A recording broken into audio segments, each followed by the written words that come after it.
The morning mist clung to the mountains surrounding Cedar Valley like a shroud, casting an eerie silence over what should have been the bustling preparations for market day.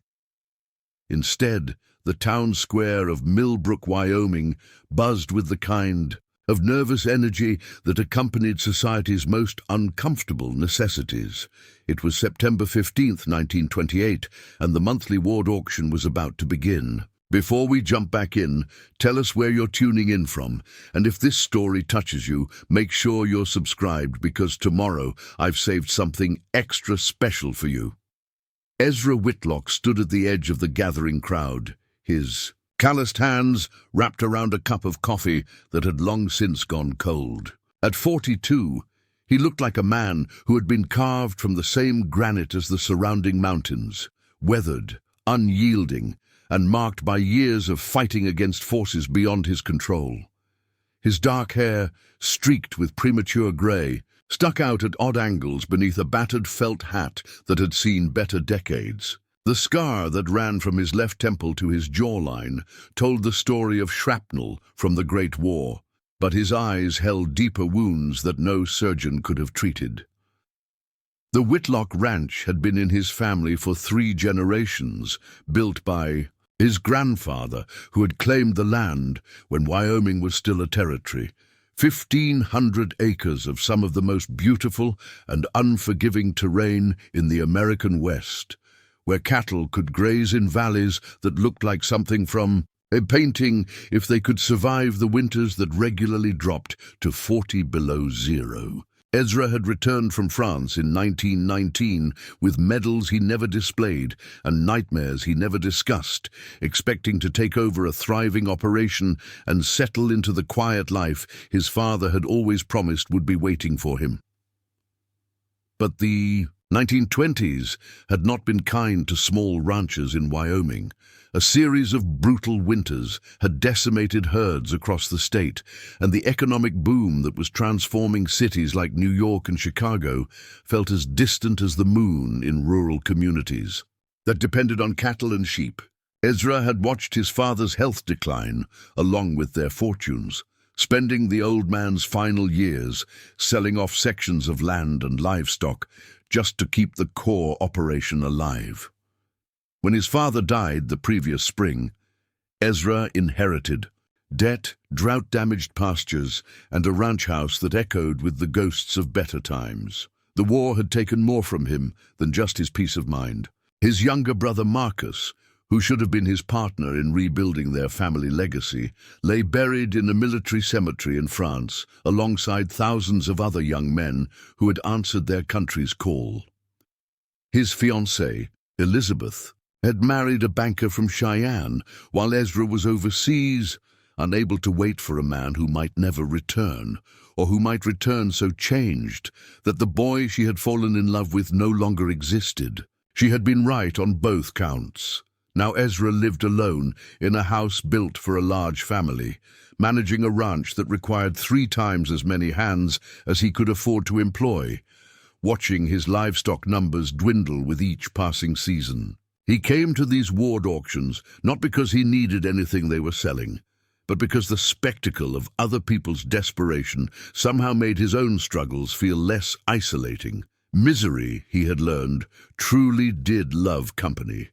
"Folks, if I could have your attention," called out Judge Harold Pemberton, a portly man in his 60s whose voice carried the authority of 30 years on the bench. Pemberton had been presiding over these monthly auctions since the practice began, and his expression had grown increasingly grim as the economic situation in their county deteriorated. "We'll be starting with household goods and farm equipment, then moving on to livestock, and finally to ward placements."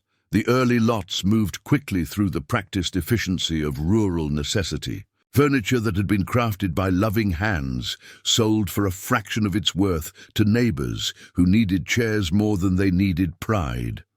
Farm equipment that represented years of savings changed ownership for the price of a good meal in the city. Ezra watched it all with the detached interest of someone who had seen enough loss to understand that possessions were just objects that temporarily belonged to people who convinced themselves they owned anything at all. It was nearly noon when Judge Pemberton called for the final category of the day's proceedings, and the mood of the crowd shifted noticeably. Conversations died away, and people who had been joking and catching up with neighbors suddenly found other things to look at. Ward placements were the most necessary and least comfortable part of these gatherings. The community's attempt to provide for children whose parents could no longer care for them, either through death, illness, or economic catastrophe. "Ladies and gentlemen," Pemberton announced, consulting his ledger with the careful precision of someone who understood the weight of what he was about to do. "Today, we have 7 children from the Morrison family, wards of the county, following the tragic deaths of their parents in a house fire last month. These children range in age from 6 to 16 and are in need of immediate placement in working homes where they can receive proper care, education, and supervision." A murmur rippled through the crowd as people processed this information. 7 children at once was unprecedented in their experience. Usually, ward auctions involved 1 or 2 children at most, often siblings who could be placed together, or single children whose circumstances had left them without family support. 7 children represented a logistical challenge that most farming families, already stretched thin by their own difficulties, simply could not manage.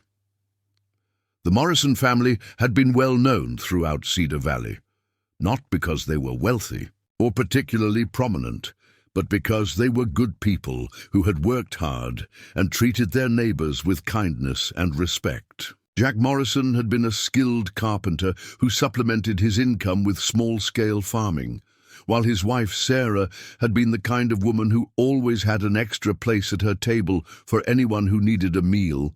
Their children had been regular fixtures at church and school events, polite and well-mannered in the way that spoke of parents who took their responsibilities seriously.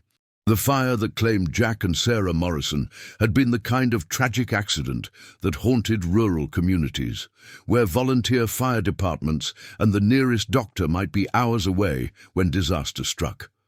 A faulty chimney flue in their modest farmhouse had filled the building with smoke during the night, and by the time neighbors noticed the flames, it was too late to save the parents who had died trying to get their children to safety. The children had survived only because the oldest, a 16-year-old girl named Catherine, had managed to get her younger siblings out through a bedroom window, but they were left with nothing but the clothes they wore and each other. "The children are currently being housed at the county facility," Pemberton continued, "but that arrangement cannot continue indefinitely. We need families willing to take responsibility for their welfare, education, and moral development. These are good children from a good family, and they deserve the chance to grow up in homes where they can contribute meaningfully while receiving the guidance they need." Ezra found himself studying the crowd, noting the expressions of sympathy, mixed with resignation on his neighbors' faces. Everyone felt terrible for the Morrison children, but everyone also understood the mathematics of rural survival. Taking in 1 extra mouth to feed was a significant burden during good times, and these were not good times. Taking in 7 children, even children old enough to work and contribute to a household, was simply beyond the means of most families in their county.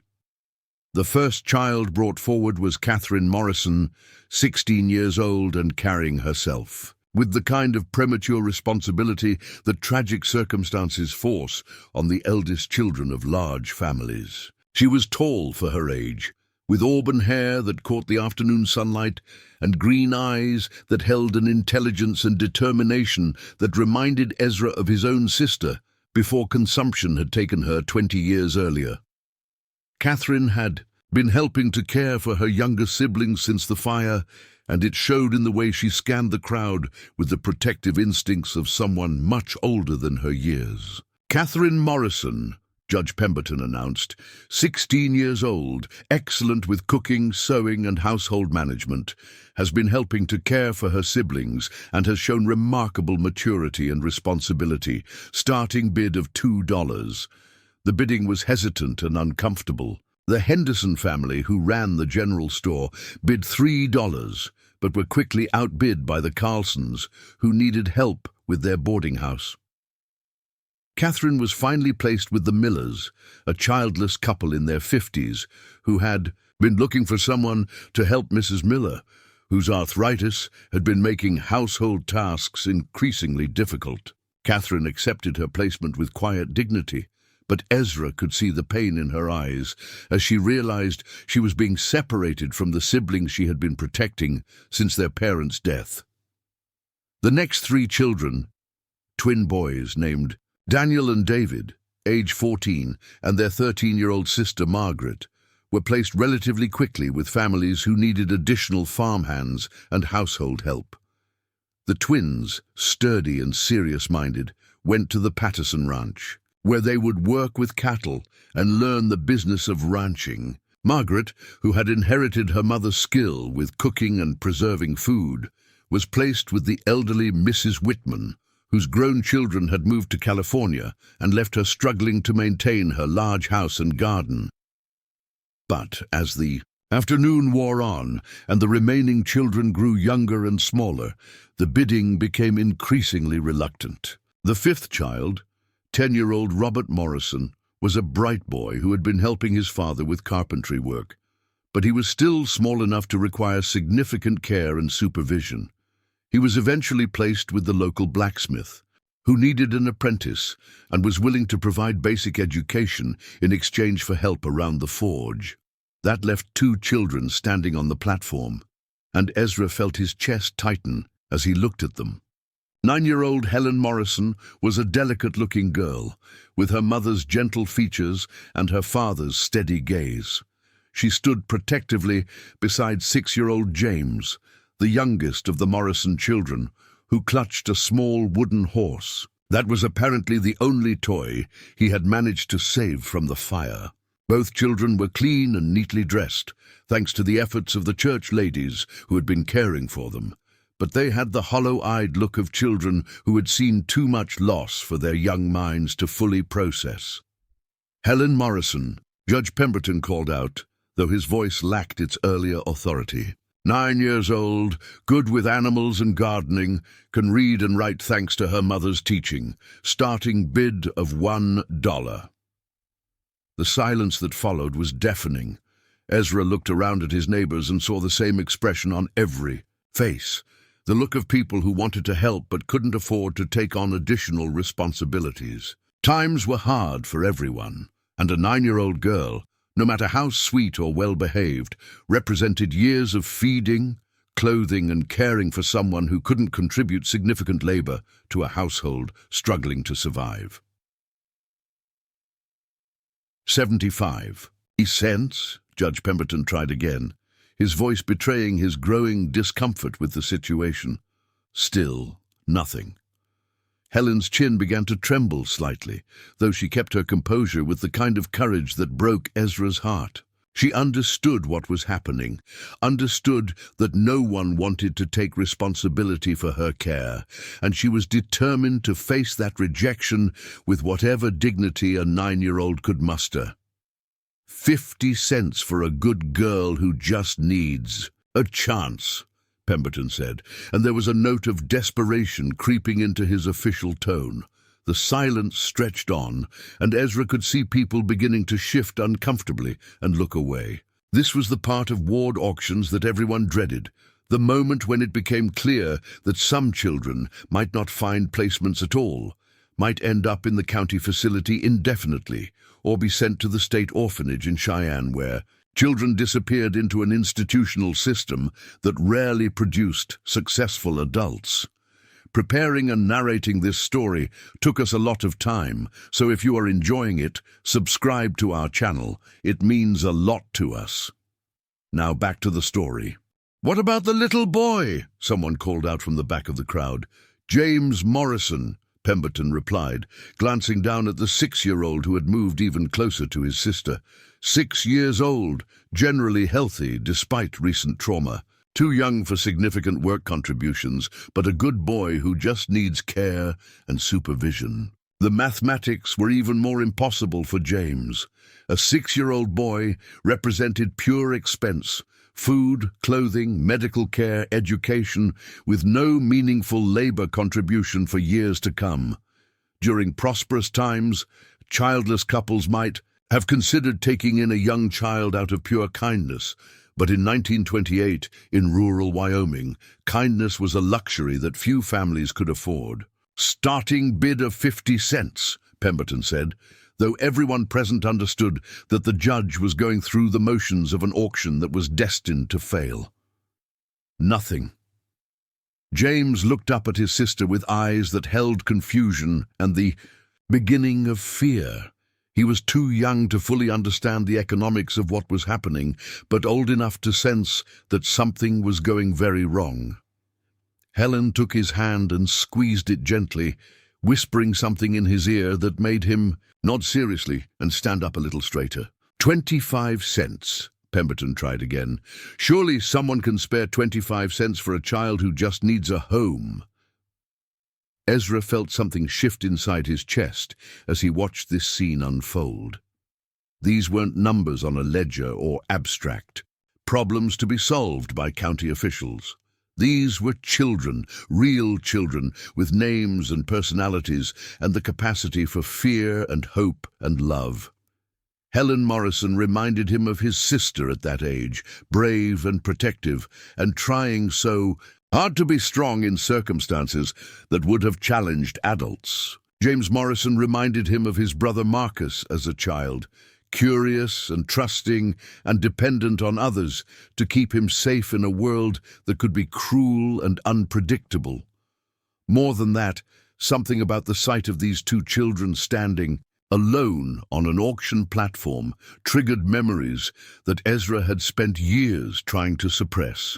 Memories of lying in shell holes in France, listening to the cries of wounded men calling for their mothers, their wives, their children. Memories of holding the hand of a dying soldier who couldn't have been more than 18, watching the light fade from eyes that looked too much like his brother's. Memories of the promise he had made to himself in those moments, that if he survived, if he made it home, he would find a way to honor the sacrifice of all those young men who would never have the chance to build families of their own. 15 cents, Judge Pemberton said, and his voice was barely above a whisper.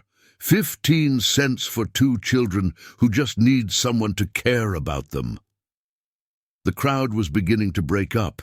People were gathering their things and preparing to leave, uncomfortable with witnessing the failure of their community to provide for its most vulnerable members. Soon the official auction would end, and Helen and James Morrison would be loaded into a wagon bound for the county facility, where they would join other children whose circumstances had overwhelmed the informal support systems that rural communities depended on.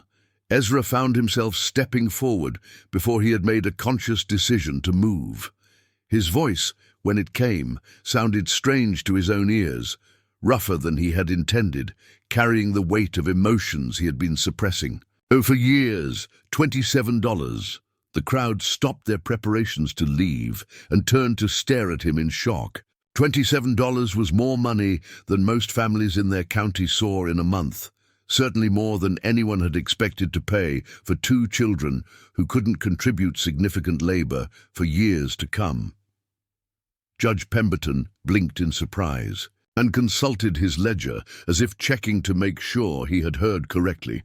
"Did you say $27, Mr. Whitlock?" "I did," Ezra replied, though his heart was pounding so hard he could hear it in his ears. $27 for both children. Helen Morrison was staring at him with eyes wide with surprise and something that might have been hope. James Morrison was looking back and forth between his sister and this stranger who had just offered more money than their parents had probably seen in months when they were alive. The wooden horse in his small hands seemed to be the only thing keeping him anchored to reality. "The bid is $27, Pemberton announced, though his voice lacked conviction. Who would bid against such an amount for two small children? Going once. The silence that followed was different from the earlier uncomfortable quiet. This was the silence of people trying to process something unexpected, trying to understand why a man who was struggling to keep his own ranch afloat would willingly take on the care of two children who would require years of support before they could contribute meaningfully to a household. Going twice, Ezra reached into his jacket pocket and felt the small roll of bills that represented every dollar he had saved over the past 6 months. $27 was his emergency fund, his insurance against complete disaster, his last desperate cushion against losing the ranch entirely. It was also exactly what he had in his pocket, down to the last penny, as if some cosmic force had determined that this moment required everything he had to give. Sold to Ezra Whitlock for $27. The gavel came down with a sound that seemed to echo across the valley, and suddenly Ezra found himself responsible for two children whose lives had been shaped by tragedy and whose futures now depended entirely on the decisions of a man who wasn't even sure he could save himself. The paperwork took longer than the bidding, as Ezra signed documents that made him legally responsible for Helen and James Morrison's welfare, education, and moral development. He barely read what he was signing, his attention focused on the two children who stood quietly beside the platform, processing the fact that their lives had just changed again in ways they couldn't fully understand. As he approached them after completing the legal formalities, Ezra realized he had no idea what to say to two children who had lost everything and were now depending on a stranger to provide them with something resembling a future. How do you comfort children who have seen their parents die? How do you promise that things will get better when you're not even sure you can keep yourself from losing everything you've worked for? "Well," he said finally, crouching down to their eye level, "I guess we should head home and see what we can figure out together." Helen studied his face with the careful attention of someone who had learned not to trust too quickly. "Mr. Whitlock, sir, may I ask why you paid so much money for us? We heard Mr. Peterson tell his wife that we weren't worth the trouble." Ezra felt his jaw clench at the casual cruelty of Peterson's comment, but he forced himself to focus on Helen's question. It deserved an honest answer, even if he wasn't entirely sure what that answer was. "Well, Helen," he said carefully, "I figure a person's worth isn't measured by how much work they can do or how much trouble they might cause. You and James strike me as good kids who've had some terrible luck. Seemed to me like you deserved better than what was happening here today." James spoke for the first time since Ezra had seen him, his voice small but clear. "Are you going to be our new papa?" The question hit Ezra like a physical blow. He hadn't thought beyond the immediate crisis, hadn't considered what these children would call him or how they would understand their new relationship. The word papa carried implications and expectations that terrified him almost as much as they touched something deep in his chest that he had thought was permanently damaged. "I don't know, son," he said honestly. "I guess we'll have to figure that out as we go along. For now, how about you just call me Ezra and we'll see what happens." The ride back to the ranch passed in relative silence, with Helen and James sitting beside him on the wagon seat and taking in the landscape with the intense attention of children seeing their new world for the first time. Ezra found himself viewing his property through their eyes and feeling embarrassed by what he saw. The Whitlock Ranch showed the accumulated wear of years of deferred maintenance and financial struggle. The house, built by his grandfather with dreams of housing a large and prosperous family, needed paint and repairs that Ezra couldn't afford. The barns and outbuildings were structurally sound but shabby, and the whole place had the tired look of dreams that had been postponed indefinitely. The pastures that should have been filled with cattle were mostly empty, testament to the harsh realities of ranching during difficult economic times. But as they approached the main house, James suddenly pointed toward the mountains that surrounded their valley and said, "Look, Helen, you can see forever from here." His sister followed his gaze, and for the first time since Ezra had seen her, she smiled, a real smile that transformed her serious face and revealed the child she might have been under different circumstances. "It's beautiful," she said quietly, and Ezra felt something he hadn't experienced in years. Not hope, exactly, but the absence of the constant weight of loneliness that had become his normal state. "Wait until you see it at sunset," he found himself saying. "The whole sky turns colors you wouldn't believe possible." As they climbed down from the wagon and walked toward the house that would be their new home, Ezra realized that his life had just changed in ways he couldn't begin to anticipate. 6 hours ago, he had been a solitary man facing the probable loss of everything his family had built. Now he was responsible for 2 children who needed not just food and shelter, but the kind of care and guidance that would shape them into the adults they would become. He had acted on instinct, moved by compassion and memories of his own losses, without any clear plan for how to manage the practical challenges ahead. But looking at Helen and James Morrison as they stood in front of their new home, taking in their surroundings with the resilience of children who had learned to adapt to circumstances beyond their control, Ezra felt something shift in his understanding of what his life might become. The sun was beginning to set behind the mountains, painting the sky in the brilliant colors he had promised, and for the first time in years, Ezra Whitlock wasn't watching it alone. The first breakfast at the Whitlock ranch was a lesson in improvisation that none of them had prepared for. Ezra stood in his kitchen at dawn, staring at the meager contents of his pantry, and realizing that feeding 2 growing children required a completely different approach than sustaining himself on coffee, hardtack, and whatever game he could shoot. When supplies ran low, Helen and James sat at the rough wooden table that had been built for his grandfather's large family, their small forms dwarfed by furniture designed for adults, watching their new guardian with the careful attention of children who had learned that their survival might depend on reading the moods and capabilities of the adults responsible for them. "I usually just have coffee and whatever's left from yesterday," Ezra admitted, running a hand through his hair as he surveyed the pathetic collection of canned goods and dried beans that comprised his current food stores. "I'm not much of a cook, and I haven't had to think about proper meals for children before." Helen slipped down from her chair with the quiet efficiency that seemed to characterize everything she did. "Mama taught me to make flapjacks with just flour, water, and a little salt if you have it," she offered, her voice tentative but practical. "And James is good at gathering eggs if you have chickens." The simple offer of help struck Ezra with unexpected force. These children, who had lost everything and been placed in the care of a stranger, were already thinking about how they could contribute rather than what they needed to receive.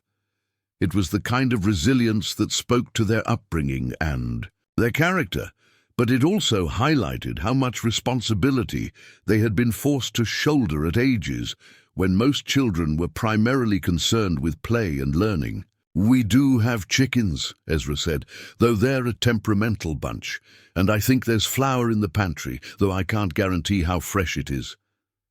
James brightened at the mention of chickens, the first sign of genuine enthusiasm Ezra had seen from the boy since they had arrived at the ranch.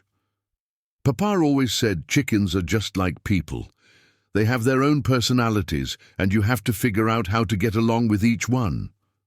The casual reference to his father hit both Helen and James simultaneously, their faces shadowing with the remembered pain of their loss. Ezra watched them struggle with the complex emotions of grief mixed with the practical need to move forward, and he felt the familiar helplessness that came from confronting problems that couldn't be solved through hard work or determination. "Your papa sounds like he was a smart man," Ezra said quietly, And if he taught you about chickens, then you probably know more about them than I do. Why don't you show me what you learned?" The morning routine that emerged from that first breakfast became the foundation for their new life together. James proved to be a natural with the chickens, approaching them with the kind of patient confidence that reminded Ezra of his brother Marcus at that age. The boy seemed to understand instinctively that chickens responded better to calm movements and soft voices than to the kind of hurried efficiency that Ezra had always employed around the ranch. Under James's careful supervision, the hens produced more eggs in their first week together than Ezra typically collected in a month. Helen's contribution was even more dramatic. She approached cooking with the methodical precision of someone who had been taught that wasted food was a luxury their family couldn't afford. She could stretch ingredients in ways that amazed Ezra, turning a handful of dried beans and some wilted vegetables into hearty stews that satisfied them all.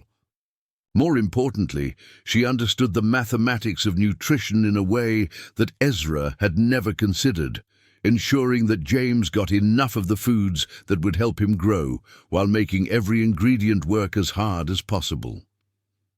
But the practical adjustments were only part of the challenge they faced during those first weeks. The emotional landscape was far more complex and difficult to navigate. Helen carried herself with the premature responsibility of someone who had been forced to become a caretaker before she was ready, and Ezra could see her struggling with the competing needs to grieve for her parents and to ensure that her little brother was safe and cared for. James oscillated between moments of childhood wonder and sudden episodes of tears that seemed to come from nowhere, triggered by memories or fears that he lacked the vocabulary to express. Ezra found himself completely unprepared for the emotional demands of caring for traumatized children. His own approach to grief and loss had always been to work harder, to exhaust himself with physical labor until he was too tired to think about whatever was troubling him. But children couldn't be expected to manage their feelings through backbreaking ranch work, and even if they could, it wouldn't have been appropriate to burden them with the kind of responsibilities that had become his escape mechanism. The first real crisis came during their second week together, when a thunderstorm rolled through the valley with the kind of intensity that made the mountains echo with the sound of rain and wind.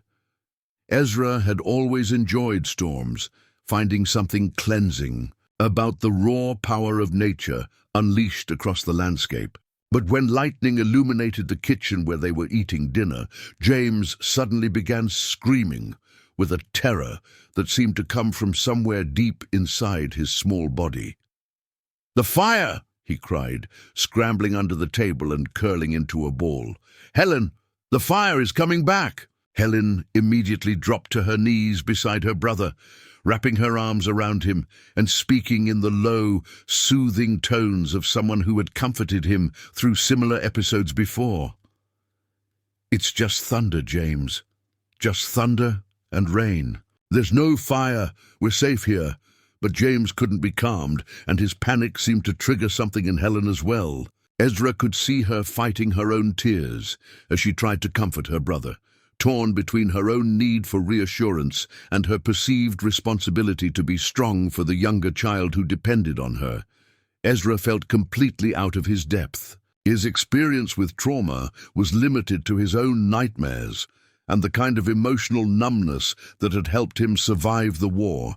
But those coping mechanisms were useless when it came to helping children process their grief and fear. He couldn't work his way through this problem or solve it through careful planning and determination. Instead, he found himself sitting on the kitchen floor beside both children, not trying to fix anything but simply being present while the storm raged outside. He told them stories about the ranch, about his grandfather who had built the house they were sitting in, about the cattle drives that had once brought hundreds of cowboys through their valley. He talked about his own fear during thunderstorms when he was James's age, and how his mother had taught him to count the seconds between lightning and thunder to measure how far away the danger actually was. Gradually, James's sobbing subsided into hiccups, and Helen's rigid posture relaxed slightly. They sat together on the kitchen floor long after the storm had passed, listening to the steady drip of water from the eaves and the distant sounds of the ranch settling back into its normal rhythms. "Mr. Ezra," James said quietly, his voice muffled by exhaustion, "do you think Mama and Papa can see us here?" The question caught Ezra off guard, touching on philosophical and spiritual territory that he had been avoiding since his own experiences with loss and trauma.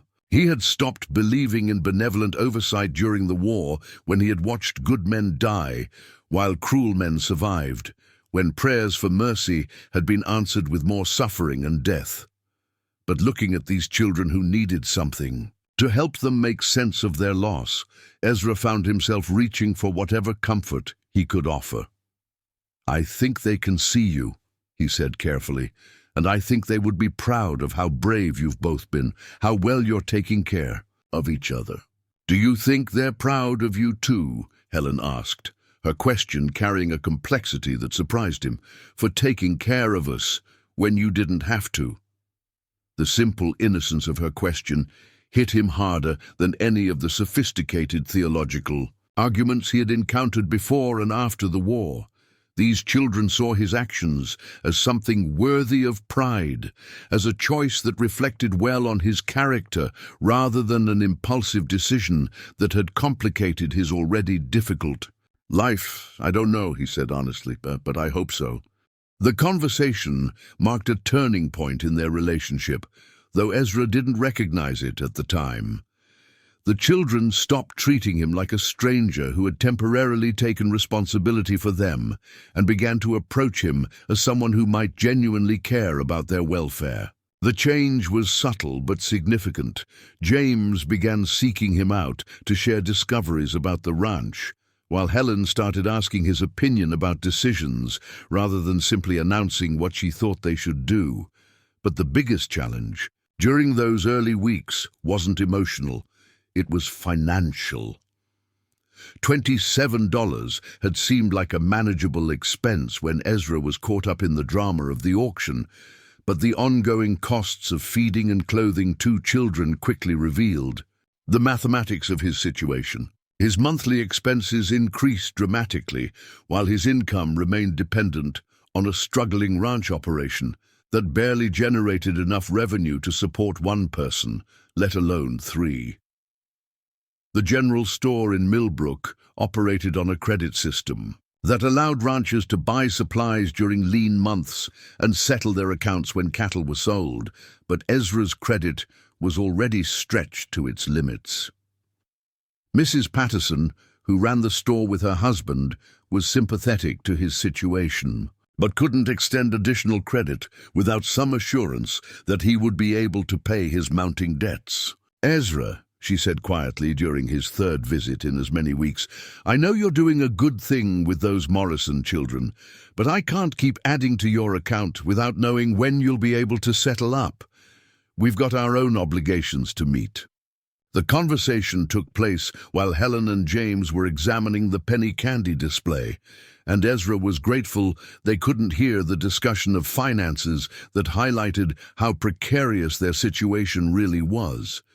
He had been hoping to make it through the winter and sell some cattle in the spring, but that plan had been based on feeding one person rather than three.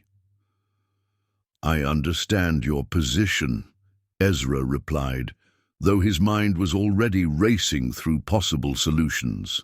"Give me a week to figure something out." That evening, after the children had gone to bed, Ezra sat at his kitchen table with a pencil and paper, trying to work out a budget that would allow him to meet his obligations while providing for Helen and James. The numbers were unforgiving. Even with the most optimistic projections for cattle sales in the spring, he would be unable to cover his existing debts, plus the additional expenses of caring for two children. The logical solution was obvious but unthinkable. He could return the children to the county, explain that his financial situation made it impossible to provide adequate care, and hope that someone else would be willing to take responsibility for them. It would be embarrassing, but not unprecedented. Ward. Placements sometimes failed when families discovered they had overestimated their ability to provide for additional dependents.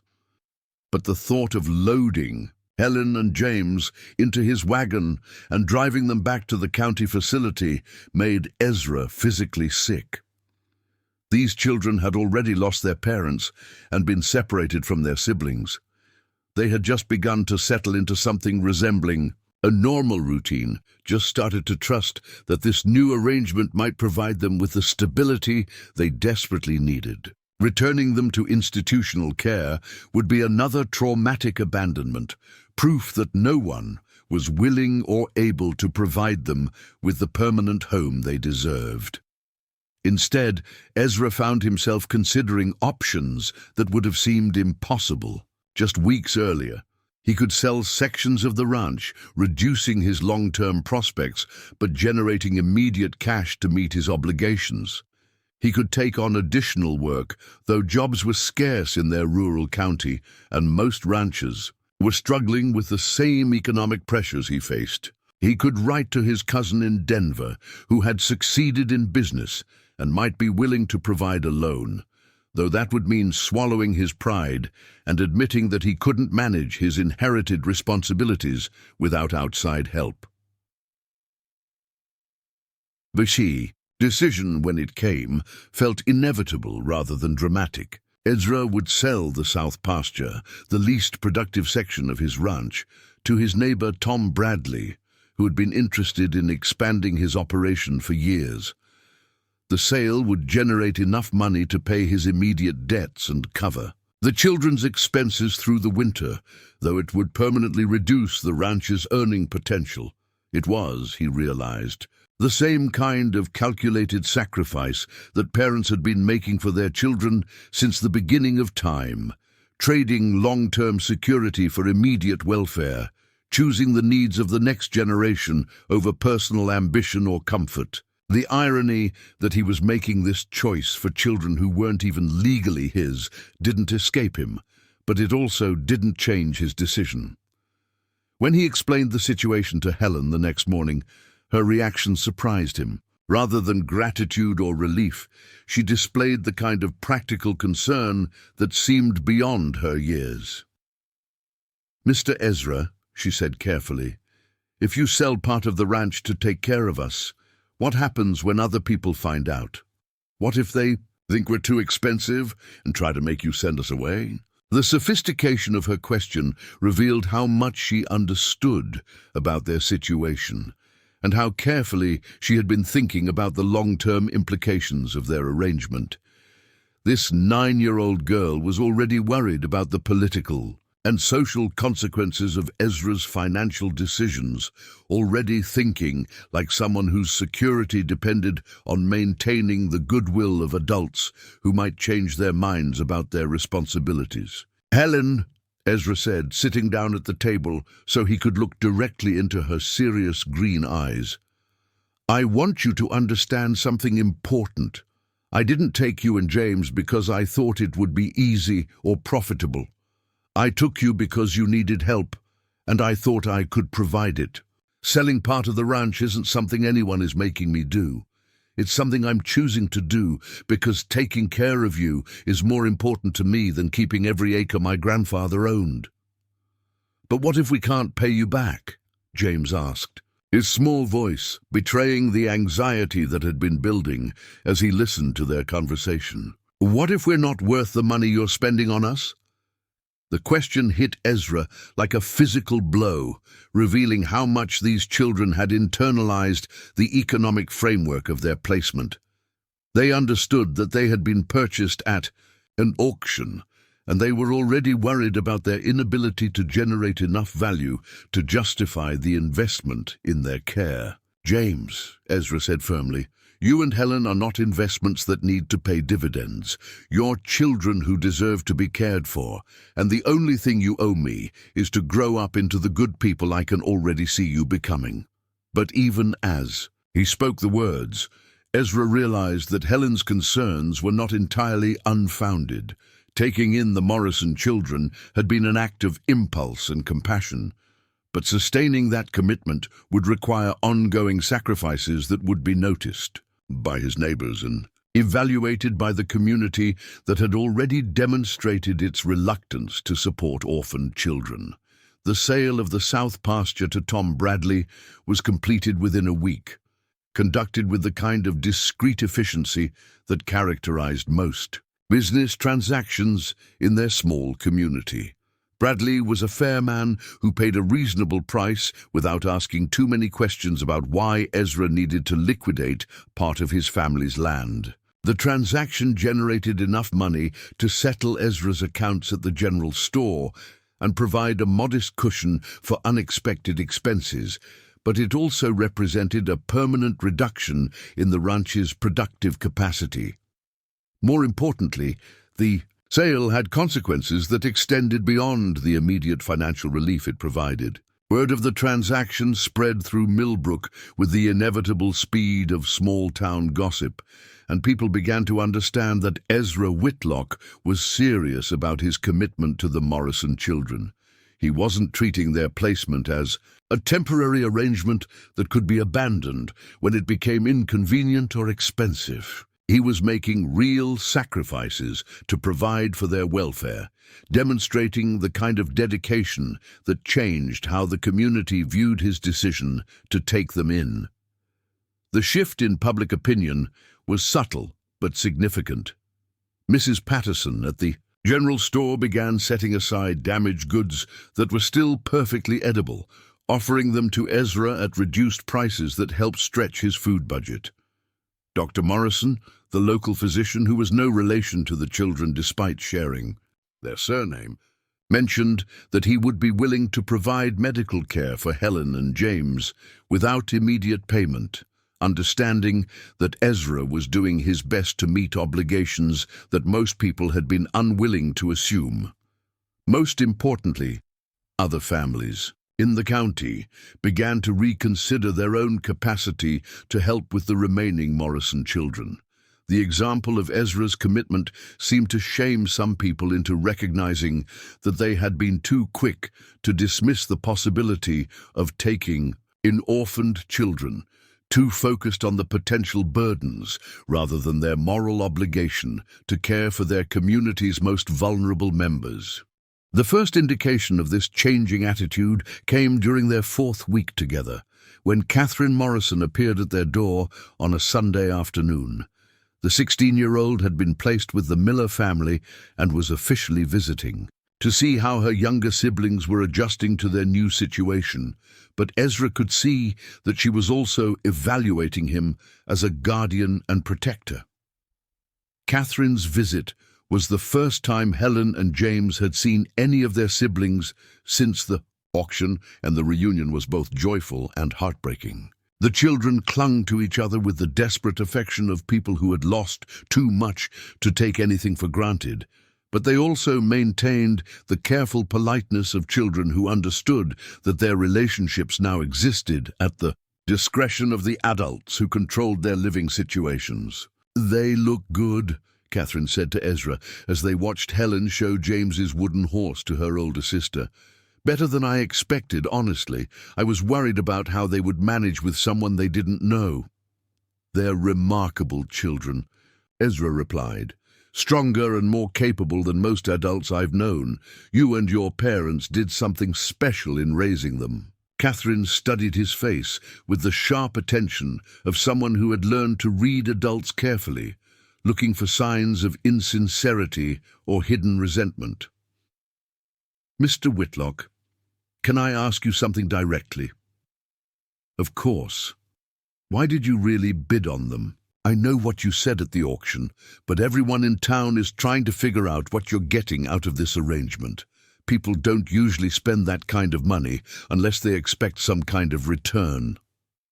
The directness of her question revealed the sophistication that tragedy had forced on her, the kind of practical cynicism that developed when children were forced to navigate adult systems of obligation and exchange. She was protecting her siblings by trying to understand the motivations of the man who now controlled their daily lives. "Catherine," Ezra said carefully, "I don't know if I can give you an answer that will make complete sense, because I'm not sure I completely understand it myself. But what I can tell you is that taking care of Helen and James has given me something I didn't even realize I was missing." "What's that?" "A reason to get up in the morning that's bigger than just surviving." Until the next day, the honesty of his response seemed to satisfy something in Catherine's evaluation of his character. She spent the rest of the afternoon teaching Helen a complex braiding pattern that their mother had shown her, while James demonstrated his new expertise with the chickens and his growing familiarity with the ranch's daily routines.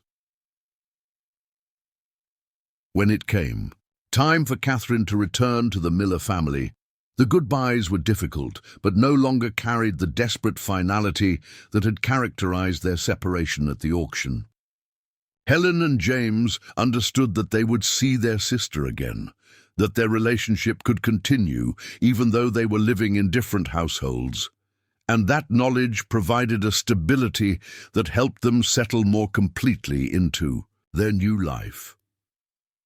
That evening, as they sat on the porch watching the sunset paint the mountains in brilliant colors, James asked the question that had been building in Ezra's mind for weeks. "Mr. Ezra, do you think our other brothers and sisters might come live here too?" The simple inquiry carried implications that extended far beyond the practical question of space and resources. James was asking whether their current arrangement might expand to reunite more of the Morrison family, whether Ezra's commitment to 2 children might extend to include others who were still separated and placed with different families. "I don't know, son," Ezra said honestly. "That would depend on a lot of things. Whether the families they're with are working out, whether we could manage to take care of more children, whether the county would allow it." "But you would want to?" Helen asked, her question carrying the weight of hope mixed with fear of disappointment. Ezra looked at these 2 children who had already transformed his understanding of what his life might become, who had given him purpose and responsibility that felt more meaningful than anything he had experienced since returning from the war. The idea of expanding that commitment to include more of their siblings was both terrifying and compelling. "Yeah," he said quietly, "I think I would want to." As the stars emerged in the darkening sky above their valley, father and children sat together, planning a future that none of them could have imagined just a month earlier. The immediate challenges of learning to live together had been met, the first financial hurdles had been overcome, and the foundation for something larger and more ambitious was beginning to take shape. But Ezra had no idea that within weeks, circumstances would force him to test whether his commitment to the Morrison children was strong enough to withstand the kind of opposition that could destroy everything they were building together. October arrived in Cedar Valley with the kind of sudden ferocity that reminded everyone why Wyoming winters were legendary throughout the American West. The temperature dropped 30 degrees overnight, and snow began falling in thick, heavy flakes that accumulated faster than the early morning sun could melt them. For most ranchers, the first snowfall marked the beginning of the season's greatest challenge, keeping livestock alive through months of sub-zero temperatures, howling winds and storms that could last for days without reprieve. For Ezra Whitlock, this particular winter carried additional weight. He had 2 children depending on him now, children who needed warm clothes, adequate food, and a heated house regardless of how brutal the weather became or how expensive heating fuel might get. The cheerful optimism that had characterized their first weeks together suddenly felt naive as he contemplated the practical realities of surviving a Wyoming winter with resources stretched far thinner than ever before. Helen seemed to understand the significance of the changing season without being told. She began inventorying their food supplies, with the methodical precision of someone who had learned that preparation could mean the difference between comfort and suffering. Her assessment was sobering. They had enough preserved vegetables and dried goods to last perhaps 6 weeks if they were careful, but winter in their valley typically lasted 4 months, sometimes longer if spring was reluctant to arrive. "We need more preserves," she announced after completing her survey of the pantry, "and more firewood and warmer clothes for James. His coat is too small and won't be enough when the real cold comes."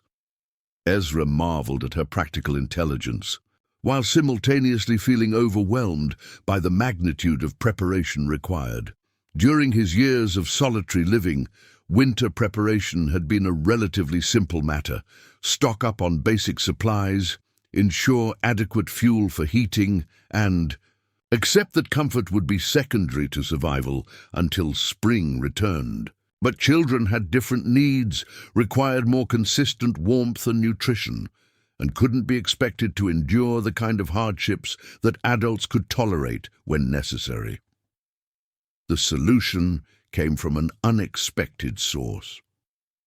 3 days after the first snowfall, Margaret Morrison appeared at their door, carrying a large basket covered with a checkered cloth. The 13-year-old had walked 2 miles from Mrs. Whitman's house, trudging through snow that reached nearly to her knees, to bring preserves and vegetables that her elderly guardian had canned beyond her own needs.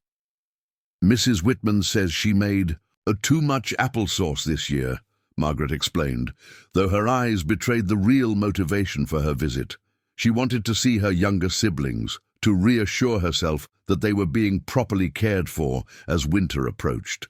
"And she thought you might need extra vegetables since you're feeding more people now." The reunion between the Morrison siblings was emotional but brief.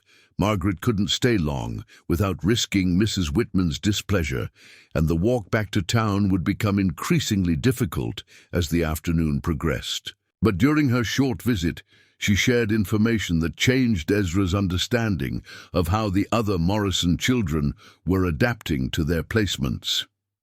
"Daniel and David are doing well with the Pattersons," she reported, referring to the 14-year-old. Twins who had been placed with the cattle ranching family. "They're learning about livestock management and seem to like the work, but Robert is struggling at the blacksmith shop. Mr. Jenkins is demanding and doesn't have much patience for teaching. Robert tries hard, but he's still small for his age and can't handle some of the heavier work." The information about 10-year-old Robert troubled Ezra more than he expected.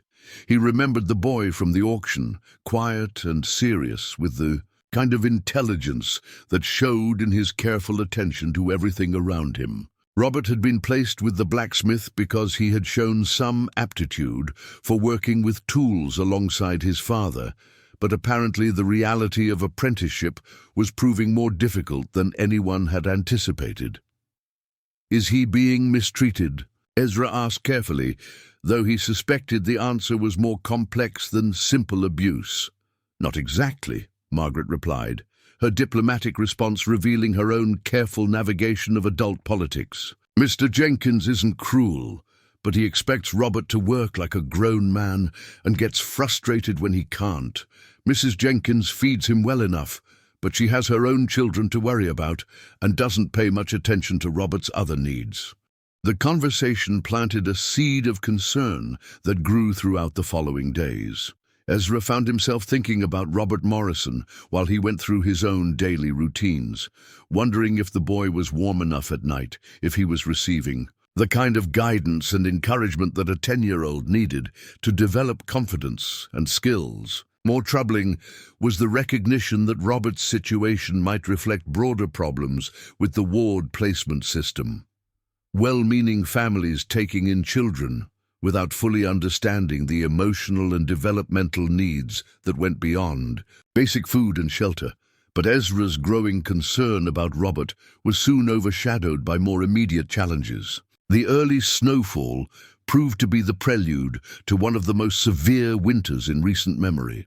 By November, temperatures regularly dropped below zero, and storms seemed to arrive weekly with winds that howled through the valley like living things. Intent on destroying everything in their path, the ranch's infrastructure, marginally adequate for supporting a single man, began to show the strain of accommodating a family's needs. The heating system, that had seemed sufficient for keeping the main rooms comfortable, now struggled to maintain livable temperatures throughout the house.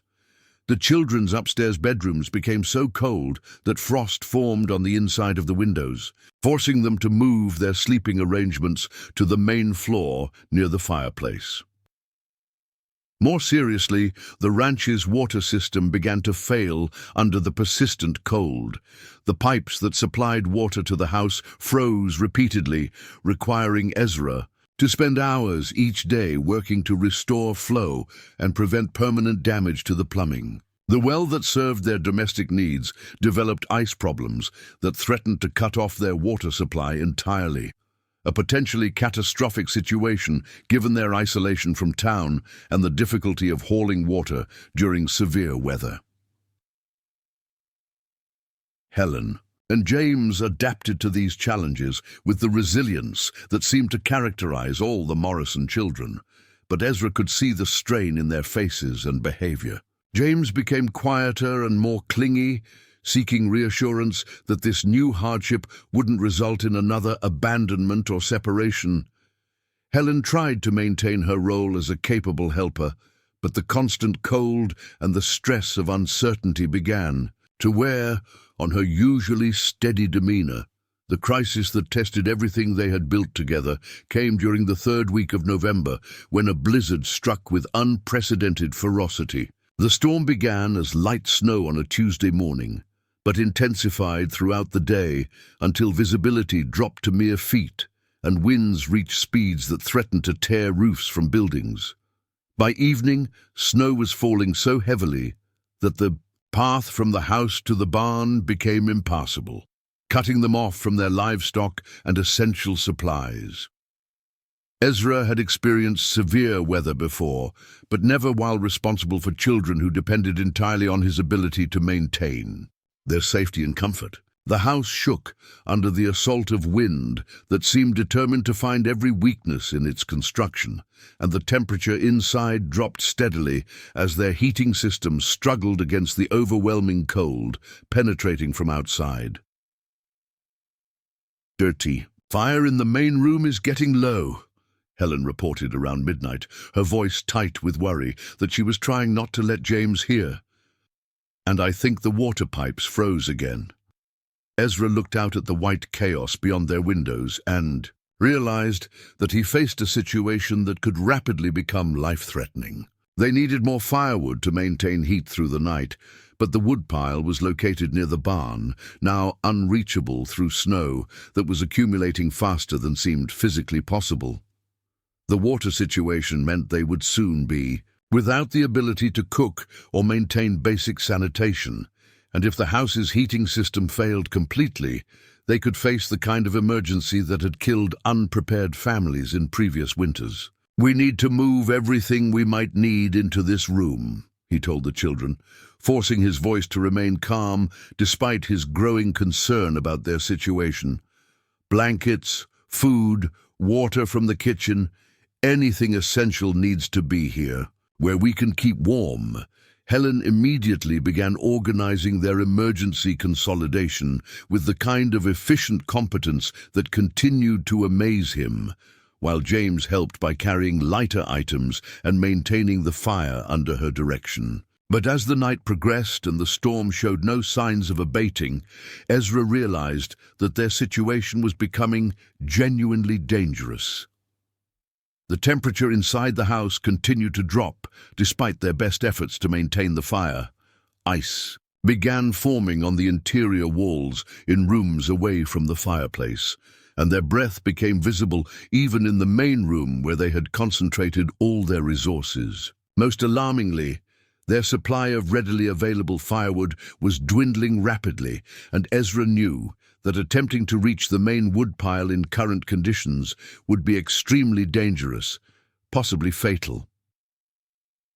By dawn, when the storm finally began, to show signs of lessening, they were huddled together near the dying fire, wrapped in every blanket and piece of clothing they could find, facing the real possibility that they might not survive another night if conditions didn't improve dramatically.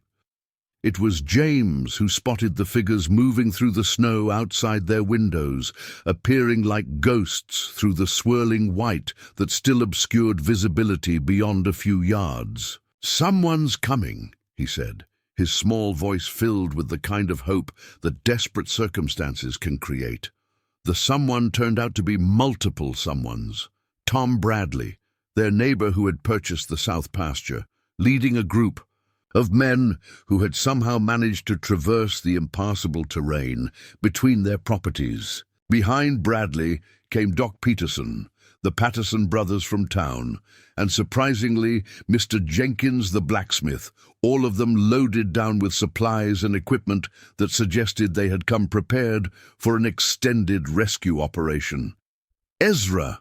Bradley called out as they approached the house, his voice barely audible over the still howling wind. "We've been trying to get through since yesterday evening.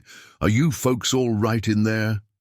The relief that flooded through Ezra at the sight of his neighbors was so intense it left him momentarily speechless. These men had risked their own safety to check on his family, traveling through some of the worst weather conditions any of them had ever experienced, motivated by the kind of community solidarity that he had forgotten could exist. "We're alive," he managed to respond as he opened the door to men who looked like snow-covered statues come to life, cold and running low on firewood, but alive. What followed was a masterclass in rural community cooperation under emergency conditions. The men had brought not just firewood but food, additional blankets, tools for repairing weather damage, and most importantly, the manpower necessary to restore the ranch's essential systems. Within hours, they had the water flowing again, the heating system functioning properly, and enough wood split and stacked to last through several more storms. But it was Mr. Jenkins who provided the conversation that changed everything. As the men worked to restore normal operations to the ranch, the blacksmith pulled Ezra aside for a discussion that revealed problems extending beyond weather-related challenges.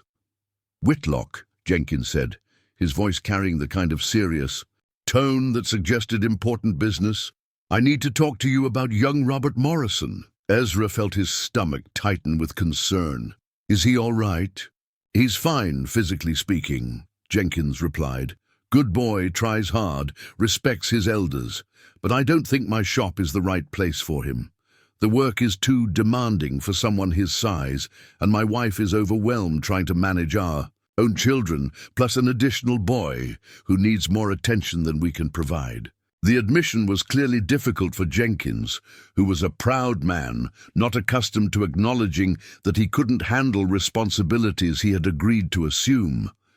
But his honesty revealed the kind of realistic assessment that was in Robert's best interests, even if it meant admitting that the original placement had been a mistake. "What are you thinking?" Ezra asked, though he suspected he already knew where the conversation was heading. "I'm thinking that boy belongs with his siblings," Jenkins said directly. "I've watched how well Helen and James have settled in here, seen how they're thriving under your care. Robert needs that same kind of attention and stability, and frankly, you seem to have a better understanding of what children need than most of us realized." The suggestion that Ezra take in a third Morrison child came at a moment when he was still processing how close they had come to disaster during the blizzard. The storm had revealed weaknesses in his preparations and resources that could have had tragic consequences, and the logical response would be to focus on shoring up his ability to care for the children he already had, rather than expanding his responsibilities further. But the image of 10-year-old Robert Morrison struggling in an environment that couldn't provide the guidance and support he needed made the decision feel inevitable rather than optional. These children had already lost their parents and been scattered among strangers. If there was an opportunity to reunite more of the family while providing better care for a child who was struggling.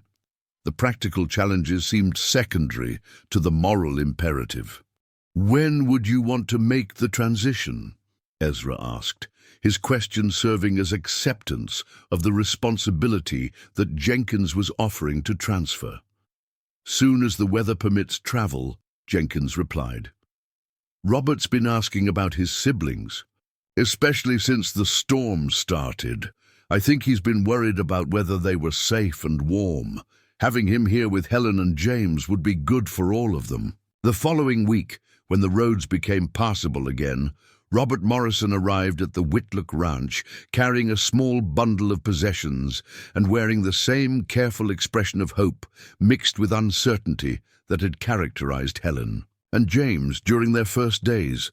But his reunion with his younger siblings was immediate and joyful, marked by the kind of physical affection that spoke to how much they had missed each other. "Robert!" James shouted, launching himself at his older brother with the enthusiastic embrace of someone who had been separated from a best friend. "Wait until you see the chickens. And Ezra has been teaching me about fixing things, and Helen knows how to make biscuits that taste almost as good as Mama's."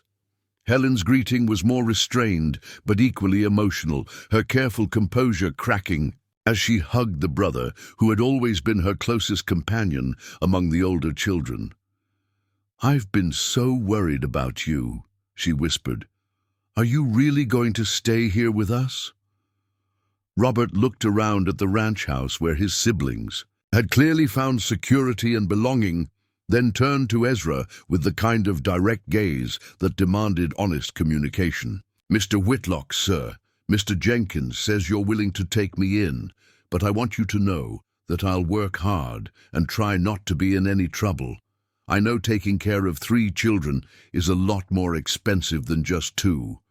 The mature concern in Robert's voice revealed how much thought he had given to the economics of his situation, how carefully he had considered the burden that his presence might represent. But it also demonstrated the same kind of premature responsibility that characterized all the Morrison children, the understanding that their security depended on proving their value to the adults who controlled their living situations. "Robert," Ezra said, crouching down to the boy's eye level, in the same way he had with Helen and James during their first conversation. "You're not here because you can work hard enough to pay for your keep. You're here because you're Helen and James's brother, and this family works better when it's together." The simple statement seemed to unlock something in Robert that had been carefully controlled since his parents' death. His shoulders relaxed, his expression softened, and for the first time since Ezra had seen him, he looked like a 10-year-old boy rather than a small adult carrying adult responsibilities. That evening, as the 3 Morrison children sat around the kitchen table sharing stories about their experiences in different households, Ezra began to understand the true scope of what was developing. This wasn't just about providing temporary care for orphaned children.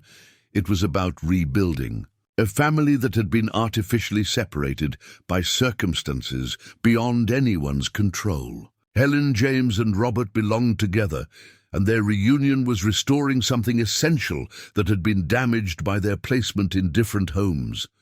But he also realized that their family was still incomplete. 4 Morrison siblings remained, scattered among different households in the county, and if Robert's situation was any indication, some of those placements might not be providing the kind of care and stability that the children needed for healthy development. As he watched the 3 children help each other prepare for bed, sharing blankets and whispering conversations that strengthened bonds that placement separation had threatened to weaken, Ezra found himself contemplating a possibility that would have seemed impossible just months earlier. What if he could reunite all 7 Morrison children? What if the ranch that had been built to house a large family could fulfill that purpose by providing a home for siblings who belonged together? The practical challenges would be enormous: feeding, clothing, and educating 7 children while maintaining a struggling ranch operation during difficult economic times. But the blizzard had taught him something important about community support, and the successful integration of Robert had demonstrated that these children thrived when they were allowed to be together.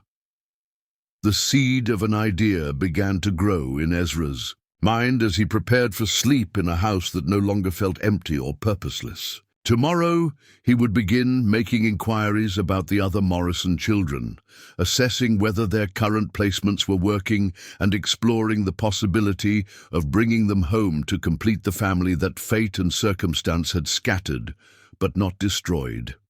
Outside, snow continued to fall gently over the valley, but inside the ranch house, 3 children slept peacefully under the protection of an adult who was beginning to understand that sometimes the most important decisions were the ones that seemed impossible until you committed to making them work.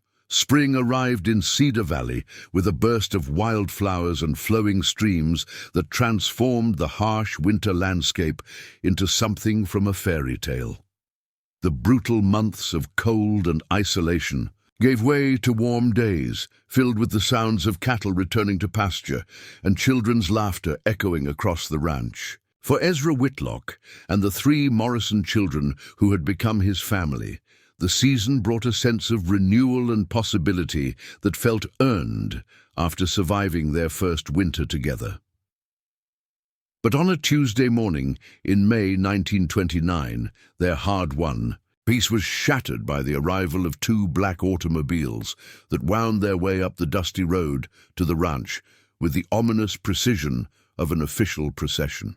Ezra was teaching Robert how to repair fence posts when they heard the unfamiliar sound of multiple engines approaching their property, a sound that immediately set off alarm bells in his mind, since automobiles were still rare enough in their county that 2 arriving simultaneously almost certainly meant government business.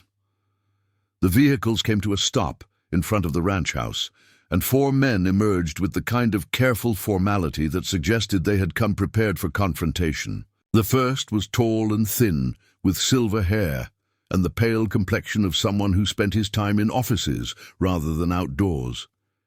He carried a leather briefcase and wore an expensive suit that looked ridiculously out of place against the backdrop of mountains and grazing land.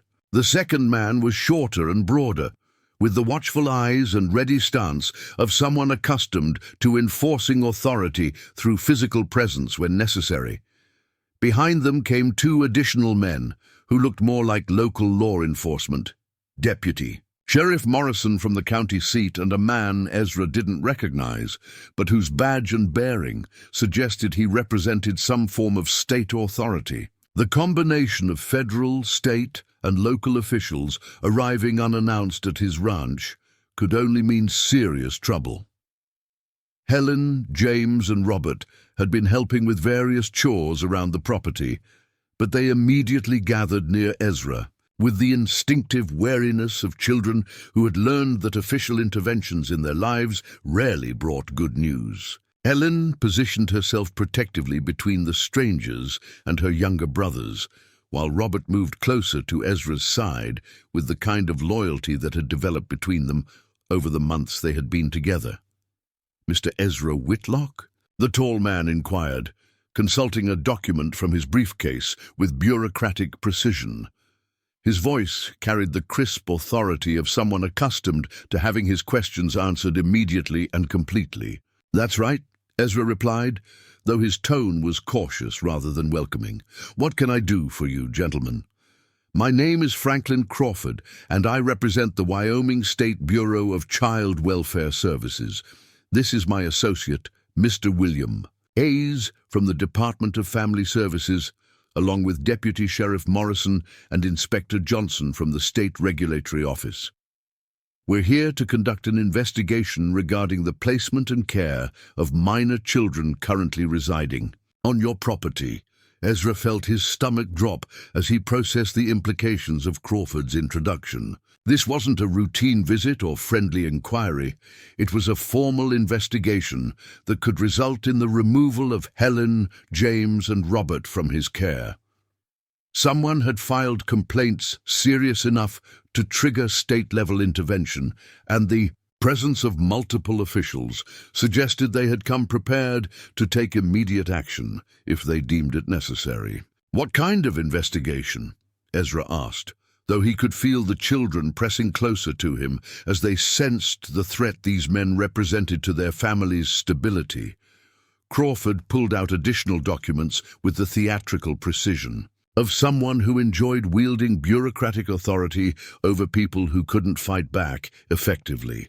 "We've received reports suggesting that the living conditions and care arrangements for the Morrison children may not meet state standards for child welfare.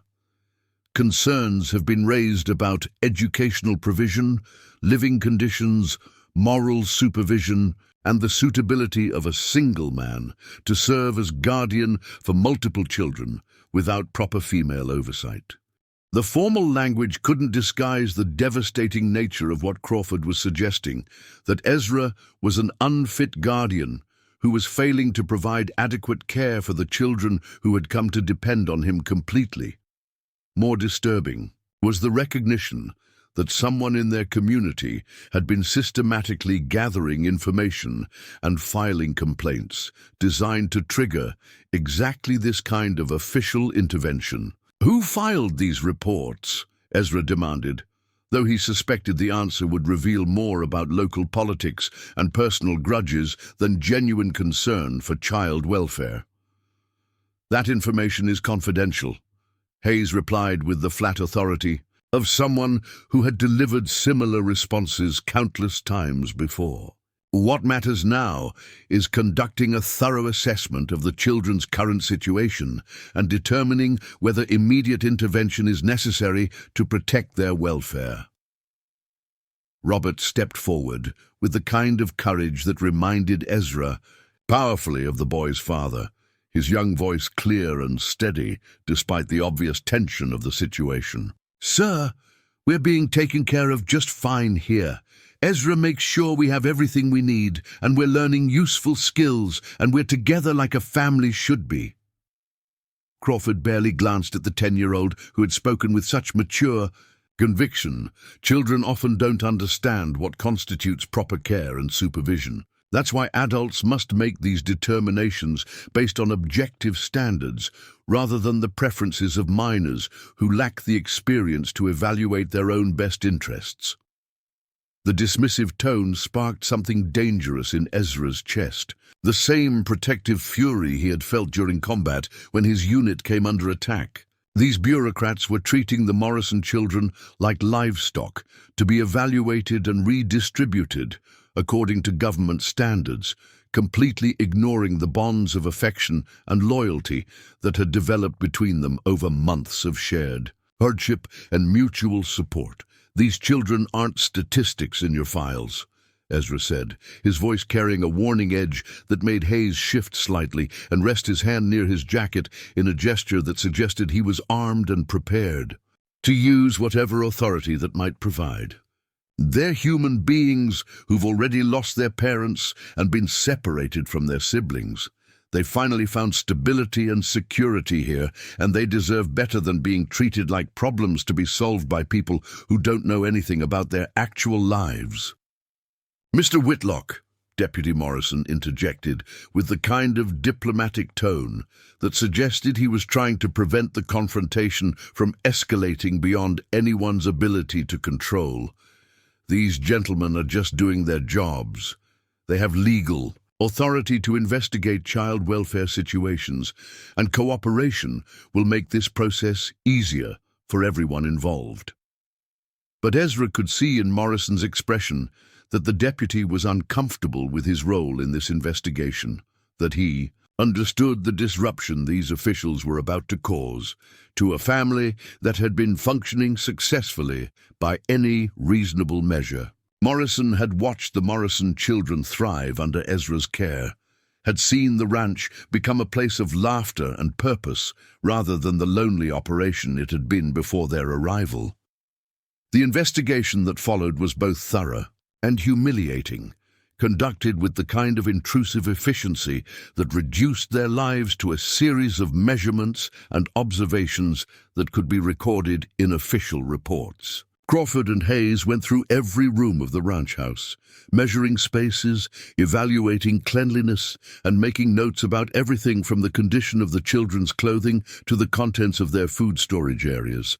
They interviewed each child separately, asking questions designed to reveal problems with their care, education, and moral development. Helen answered with the careful precision of someone who understood that her responses could determine whether her family stayed together, while James tried to answer honestly but became increasingly upset as the questioning continued.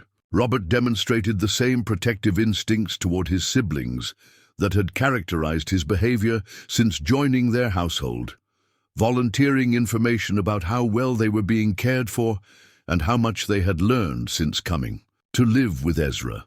The educational assessment was particularly invasive as Crawford tested the children's knowledge in arithmetic, reading, and writing with the kind of formal examination that bore no resemblance to the practical learning that had been taking place on the ranch. Helen performed admirably, demonstrating reading and mathematical skills that exceeded expectations for her age, but James struggled with the artificial testing environment and gave answers that didn't reflect his actual capabilities.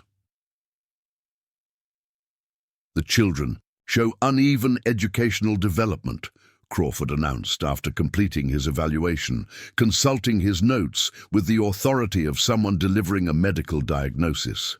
While the older girl demonstrates adequate academic skills, the younger children appear to be falling behind standard benchmarks for their age groups. This suggests inadequate educational supervision and systematic neglect of their intellectual development.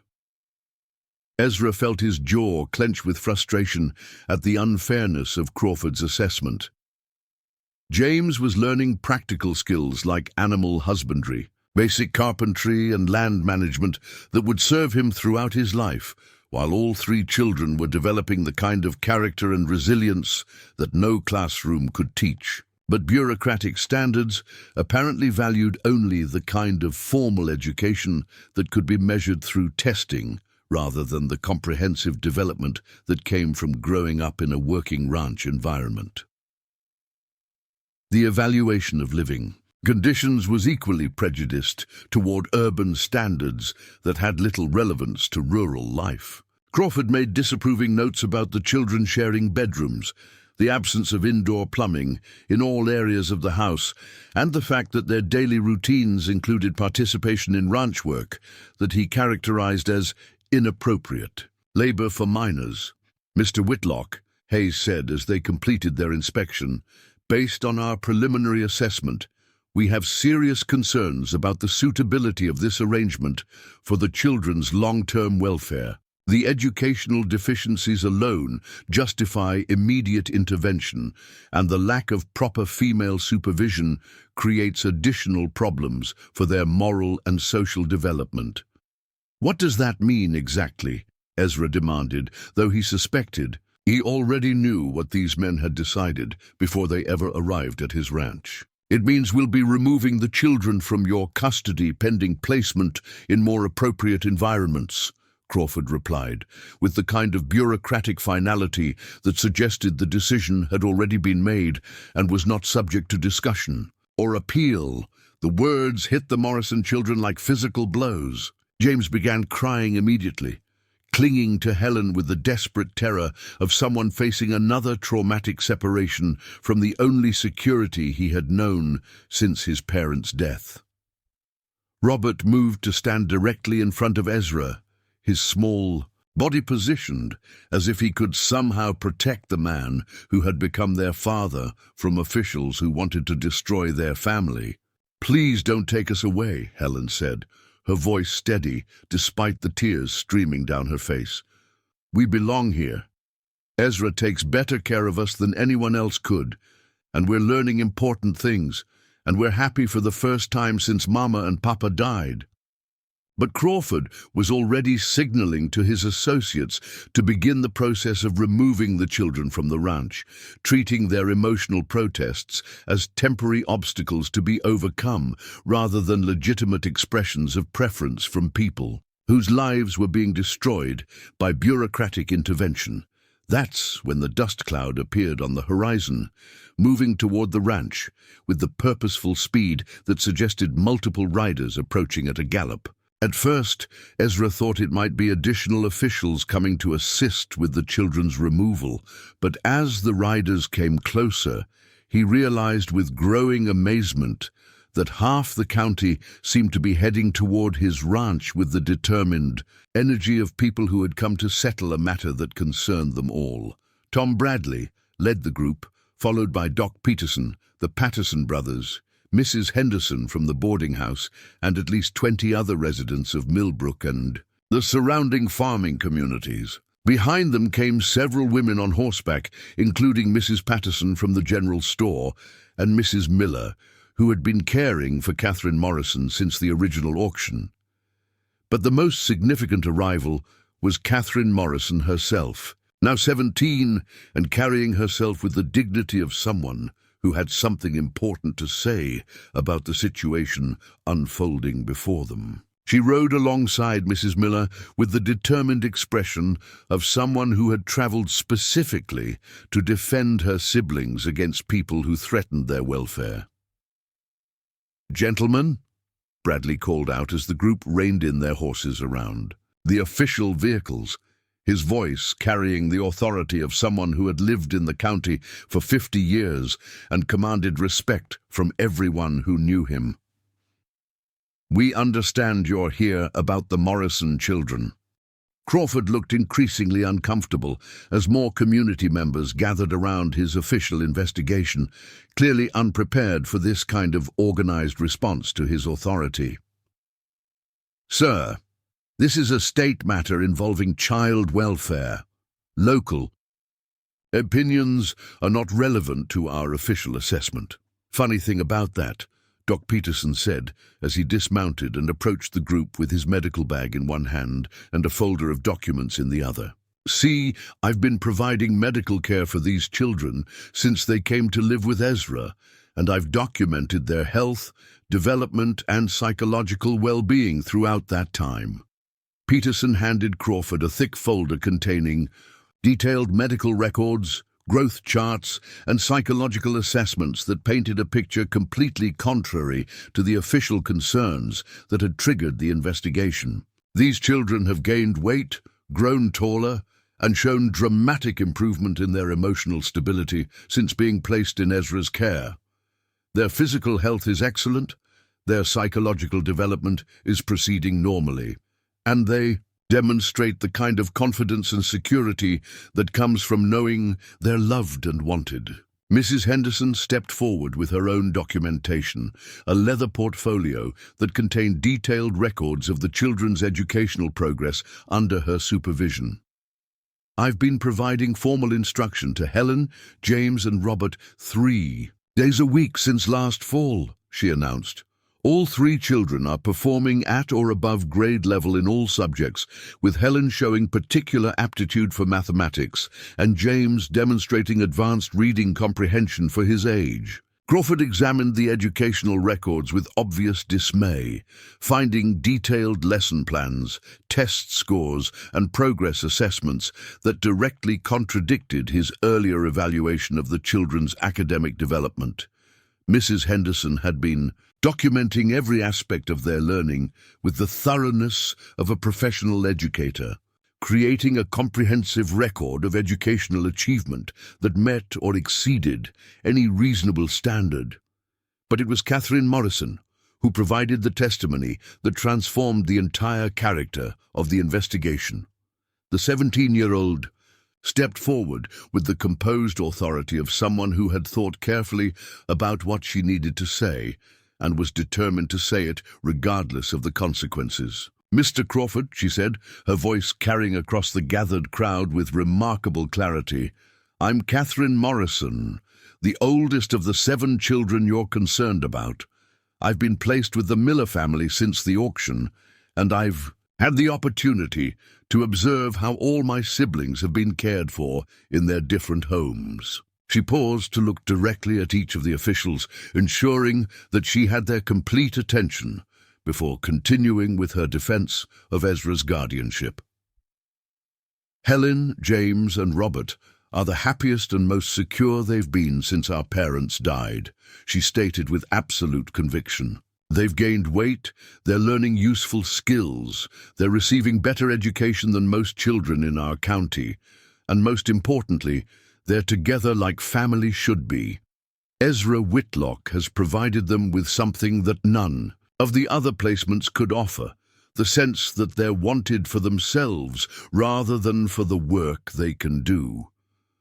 Catherine's testimony carried the weight of someone who had personal knowledge of multiple placement situations and could speak with authority about the relative quality of care the Morrison children were receiving in different households. Her endorsement of Ezra's guardianship was particularly powerful because it came from someone who had no personal stake in defending him beyond her concern for her siblings' welfare.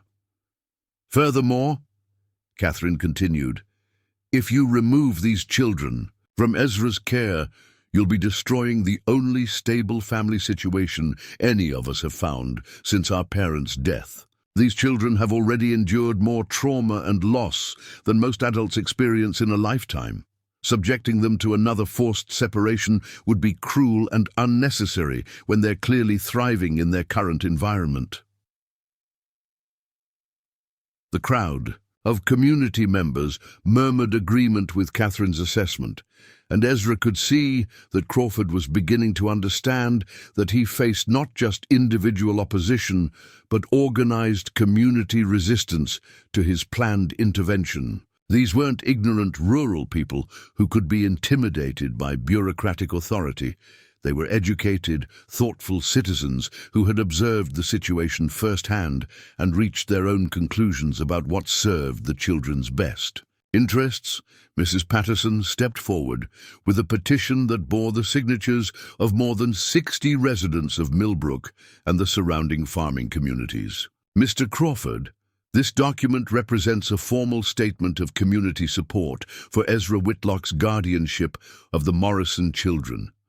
Every person who signed this petition has observed these children's development over the past 8 months and can testify to the quality of care they're receiving."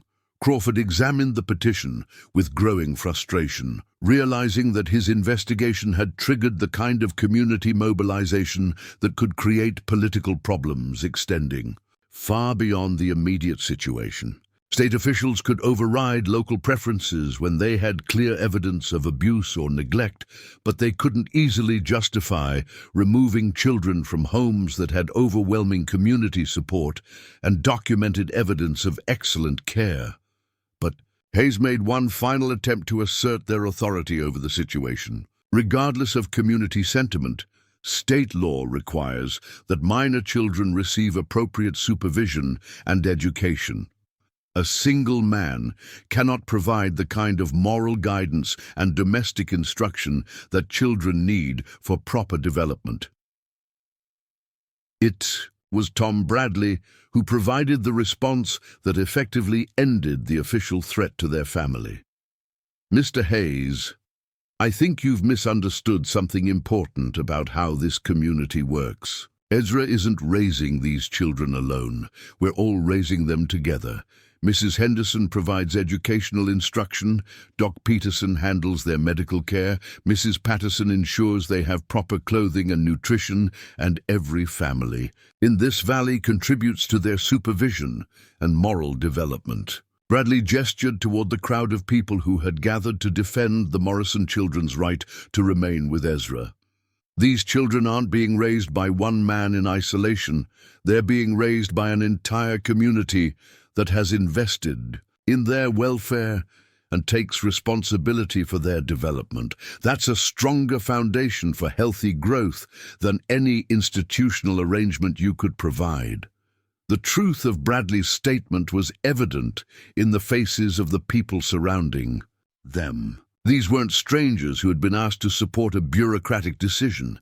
They were neighbors, friends, and extended family members who had watched Helen, James, and Robert flourish under Ezra's care and were determined to protect the family. Relationship that had developed between them, faced with overwhelming evidence of excellent care, documented educational progress, community support, and the passionate testimony of the children themselves, Crawford and Hayes found themselves in an untenable position. They had come expecting to find evidence of neglect or abuse that would justify removing the children from an unsuitable environment, but instead they had discovered a thriving family supported by an entire community. After conferring privately with his associates, Crawford approached Ezra with the kind of bureaucratic retreat that attempted to preserve official dignity while acknowledging practical reality. "Mr. Whitlock, based on our investigation, we find that the children are receiving adequate care under current arrangements. However, we'll be requiring quarterly reports on their educational progress and development, and any future concerns about their welfare will result in immediate reinvestigation." The threat was clear. Ezra's guardianship would be tolerated, but closely monitored, and any perceived problems would trigger renewed official intervention. But it was also an acknowledgement that the state couldn't justify removing children who were clearly being well cared for and who had the passionate support of their entire community. As the official vehicles disappeared down the dusty road, leaving behind only the memory of bureaucratic arrogance and the strengthened bonds of a community that had successfully defended one of its own, Ezra found himself surrounded by neighbors who had risked their own standing with state authorities to protect his family. "Thank you," he said, his voice rough with emotions he couldn't fully express. "All of you. I don't know what would have happened if you hadn't come." "We know what would have happened," Doc Peterson replied, with a smile that contained both satisfaction and determination. "And we weren't about to let some bureaucrats from the state capitol destroy a family that's working better than most biological families we know." But it was Helen who captured the full significance of what had transpired. As the community members began to disperse, returning to their own farms and businesses with the satisfaction of having fought a good fight and won, she approached Ezra with the kind of mature understanding that continued to amaze him. "Ezra," she said quietly, "today we learned that we're not just a family of 4 people. We're part of something much bigger, a community that cares about us enough to fight for us, that makes us stronger than any government office could ever make us." Looking around at the faces of people who had traveled miles to defend his right to care for 3 orphaned children, Ezra realized that Helen was absolutely correct. They had indeed become part of something larger and more powerful than any individual family unit. They had been accepted into a community that took care of its own and defended what mattered against any external threat. But as evening settled over the ranch and the children helped him with the daily chores that had become their routine, Ezra found himself thinking about the 4 Morrison siblings who were still scattered among different households throughout the county. Today's victory had demonstrated the power of community support, but it had also revealed the fragility of their current arrangement. If state officials could threaten to destroy their family based on anonymous complaints and bureaucratic standards, then other children in similar situations might be equally vulnerable. The seed of an idea that had been growing in his mind for months suddenly crystallized into a concrete plan. If he could provide a home for Helen, James, and Robert that satisfied even the most demanding official scrutiny, if he could demonstrate that a ranch family could offer educational, moral, and practical development that exceeded any institutional alternative, then perhaps he could create a model that would justify reuniting all 7 Morrison children under one roof. The challenge would be enormous. Housing, feeding, and educating 7 children while maintaining a profitable ranch operation. During uncertain economic times, But today had proven that he wouldn't be facing that challenge alone.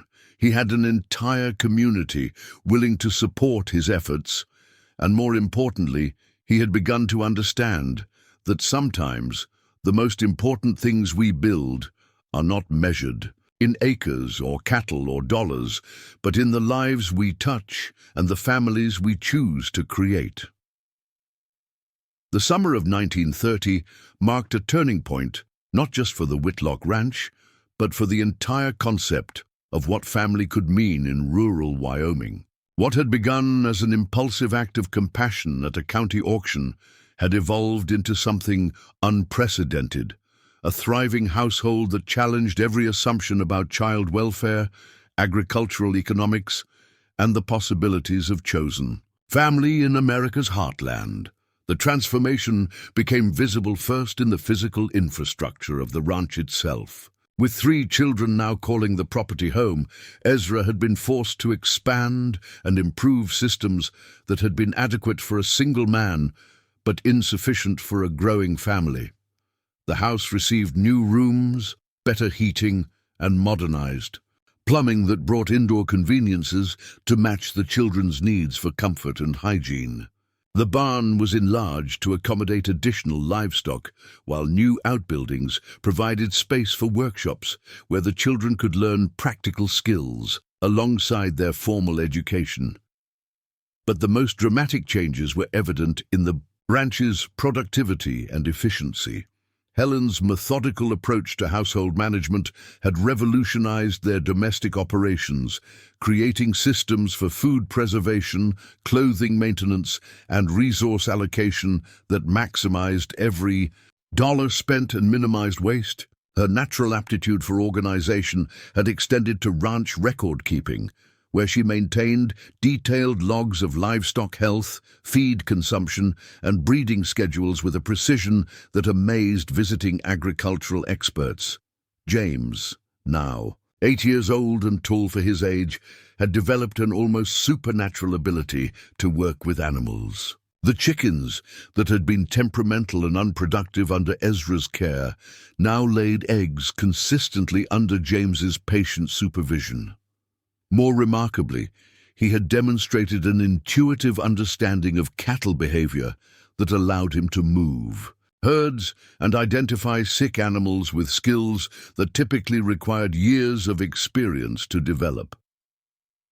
Robert's contributions were equally impressive but focused on the mechanical and construction aspects of ranch operations. At 11, he could repair equipment, build fences, and solve engineering problems with the kind of innovative thinking that came from combining his father's carpentry training with practical necessity.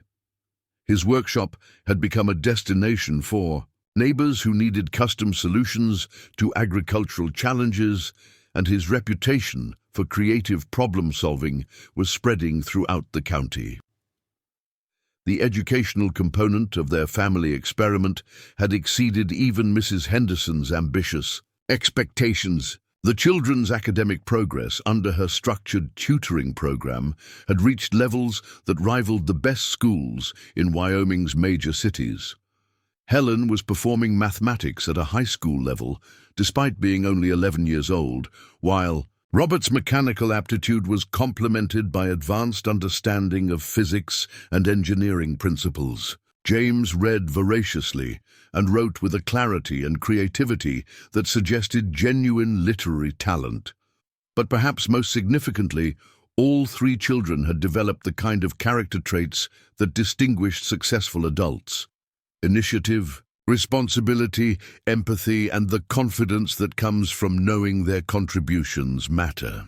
They approached challenges with optimism rather than fear, supported each other through difficulties with loyalty rather than competition, and treated the ranch not as a temporary placement, but as their permanent home and inheritance. The success of their family model had not gone unnoticed beyond the boundaries of their immediate community. Agricultural extension agents from the state university had begun visiting the ranch to study their innovative approaches to small-scale farming and livestock management. child welfare experts had requested documentation of their educational and developmental programs as examples of alternative approaches to orphan care. Most importantly, other families throughout Wyoming had begun adopting elements of their integrated approach to combining practical education with academic instruction. Dr. Elizabeth Morrison from the State University, no relation to the children, despite sharing their surname, arrived in late June with a research team tasked with documenting innovative rural education programs. She spent 2 weeks observing the children's daily routines, interviewing community members about their development, and analyzing the comprehensive records that Helen had been maintaining with characteristic thoroughness. "Mr. Whitlock," Dr. Morrison said, as she prepared to return to the university with her findings, "what you've created here represents a fundamental advancement in our understanding of child development and agricultural education. These children are receiving a more comprehensive education than most university students, while simultaneously developing practical skills and character traits that will serve them throughout their lives." She gestured toward the detailed documentation that filled several folders: growth charts, academic assessments, skills inventories, and psychological evaluations that painted a picture of 3 children who were thriving in ways that formal institutions rarely achieved. "We'd like to propose a formal partnership between your ranch and the university's agricultural extension program. You would receive funding for expanded facilities and equipment, while we would document your methods for replication in other communities." The offer represented validation at the highest academic level and financial support that could address the ongoing challenge of maintaining their expanded household. But it also carried implications that extended far beyond their immediate family, the recognition that their approach could serve as a model for rural communities throughout the American West. Helen, who had been listening to the conversation, with the intense attention she brought to all important discussions, asked the question that cut to the heart of the matter. "Dr. Morrison, if other places start doing what we're doing here, does that mean other children like us could have families like ours instead of being sent to orphanages?" The sophistication of Helen's question, her immediate understanding of the broader implications of their success, impressed Dr. Morrison as much as any academic achievement could have. "That's exactly what it means, Helen. Your family is proving that children can thrive in environments that combine practical education with emotional security in ways that institutions simply cannot provide." But even as they celebrated these external recognition and support, Ezra found himself increasingly focused on the unfinished business that had been weighing on his mind since Robert's arrival. 4 Morrison siblings remained scattered among different households throughout the county, and recent conversations with Catherine had revealed that not all of those placements were providing the kind of care and stability that the children deserved. Daniel and David Morrison, the 14-year-old twins, were reportedly struggling with the demanding physical labor expected at the Patterson Ranch, where they were treated more like hired hands than developing adolescents who needed guidance and education. Margaret Morrison, now 14 herself, was overwhelmed by the household responsibilities that Mrs. Whitman's declining health had transferred to her, leaving little time for the academic development that could provide her with future opportunities. Most concerning was the situation of the youngest Morrison child, still in separate placement. 9-year-old Sarah Morrison had been placed with a family in the neighboring county, too far away for regular contact with her siblings, and recent reports suggested that she was struggling with the isolation and emotional demands of adapting to a household where she was the only child among adults who viewed her primarily as a domestic helper. The idea that had been growing in Ezra's mind for months suddenly crystallized into a concrete plan during a community meeting at the Millbrook Church in early July. Pastor Williams had called the gathering to discuss plans for the annual Harvest Festival, but the conversation quickly turned to the broader challenges facing their rural community as economic pressures continued to strain family farms throughout the region. "We're losing our young people," Tom Bradley observed, with the kind of matter-of-fact sadness that characterized many discussions about rural life in 1930. "They finish school and head to the cities because there's no future for them in farming. In 10 years, this valley might be empty, except for old folks waiting to die."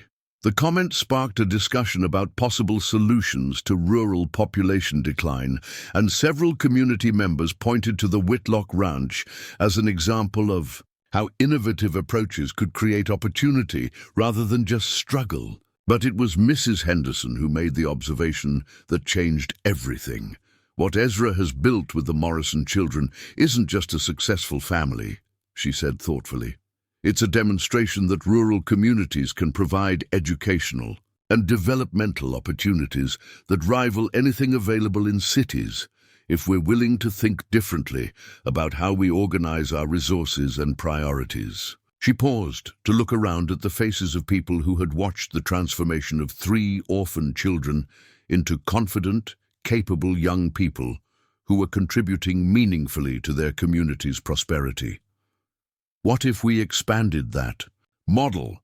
What if instead of sending our children away to find opportunities, we created opportunities here that would make them want to stay?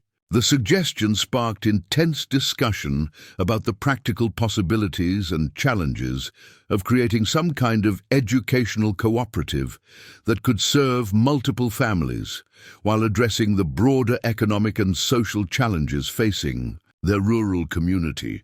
But it was Ezra who articulated the vision that would ultimately transform their entire region. "What if we brought all 7 Morrison children together here?" he said, his voice carrying the weight of months of careful consideration. "What if we created a school and farm operation that could serve as a model for other communities? We could demonstrate that rural education can be more comprehensive and effective than urban alternatives, while simultaneously building an economic enterprise that creates opportunities for young people who want to stay in farming." The audacity of the proposal took everyone's breath away. Reuniting 7 children while maintaining their education and development would be challenging enough, but creating an enterprise that could serve as a model for rural development throughout the region represented an ambition that seemed almost impossible to achieve. But as Ezra outlined his vision in more detail, the practical possibilities began to emerge. The university partnership could provide funding for facilities and equipment that would support expanded operations. The community had already demonstrated its willingness to contribute expertise and resources to support the children's development. Most importantly, the Morrison children themselves had proven that they thrived when they were together and had meaningful work that contributed to their family's success. "The ranch has enough land to support significant expansion," Ezra continued, his excitement growing as he articulated plans that had been forming in his mind for months. "We could build dormitory facilities for the children, classrooms for their education, workshops for practical training, and expanded agricultural operations that could demonstrate innovative approaches to small-scale farming." Dr. Morrison, who had remained in the valley to continue her research, was immediately intrigued by the educational implications of Ezra's proposal. A comprehensive rural education program that combines academic instruction with practical training could revolutionize how we think about preparing young people for adult responsibilities, she said. "If you could demonstrate that rural children can receive education that equals or exceeds urban standards, while simultaneously developing practical skills that urban children never acquire, you would be creating something unprecedented in American education." But it was Catherine Morrison who provided the perspective that made the proposal feel not just ambitious, but inevitable.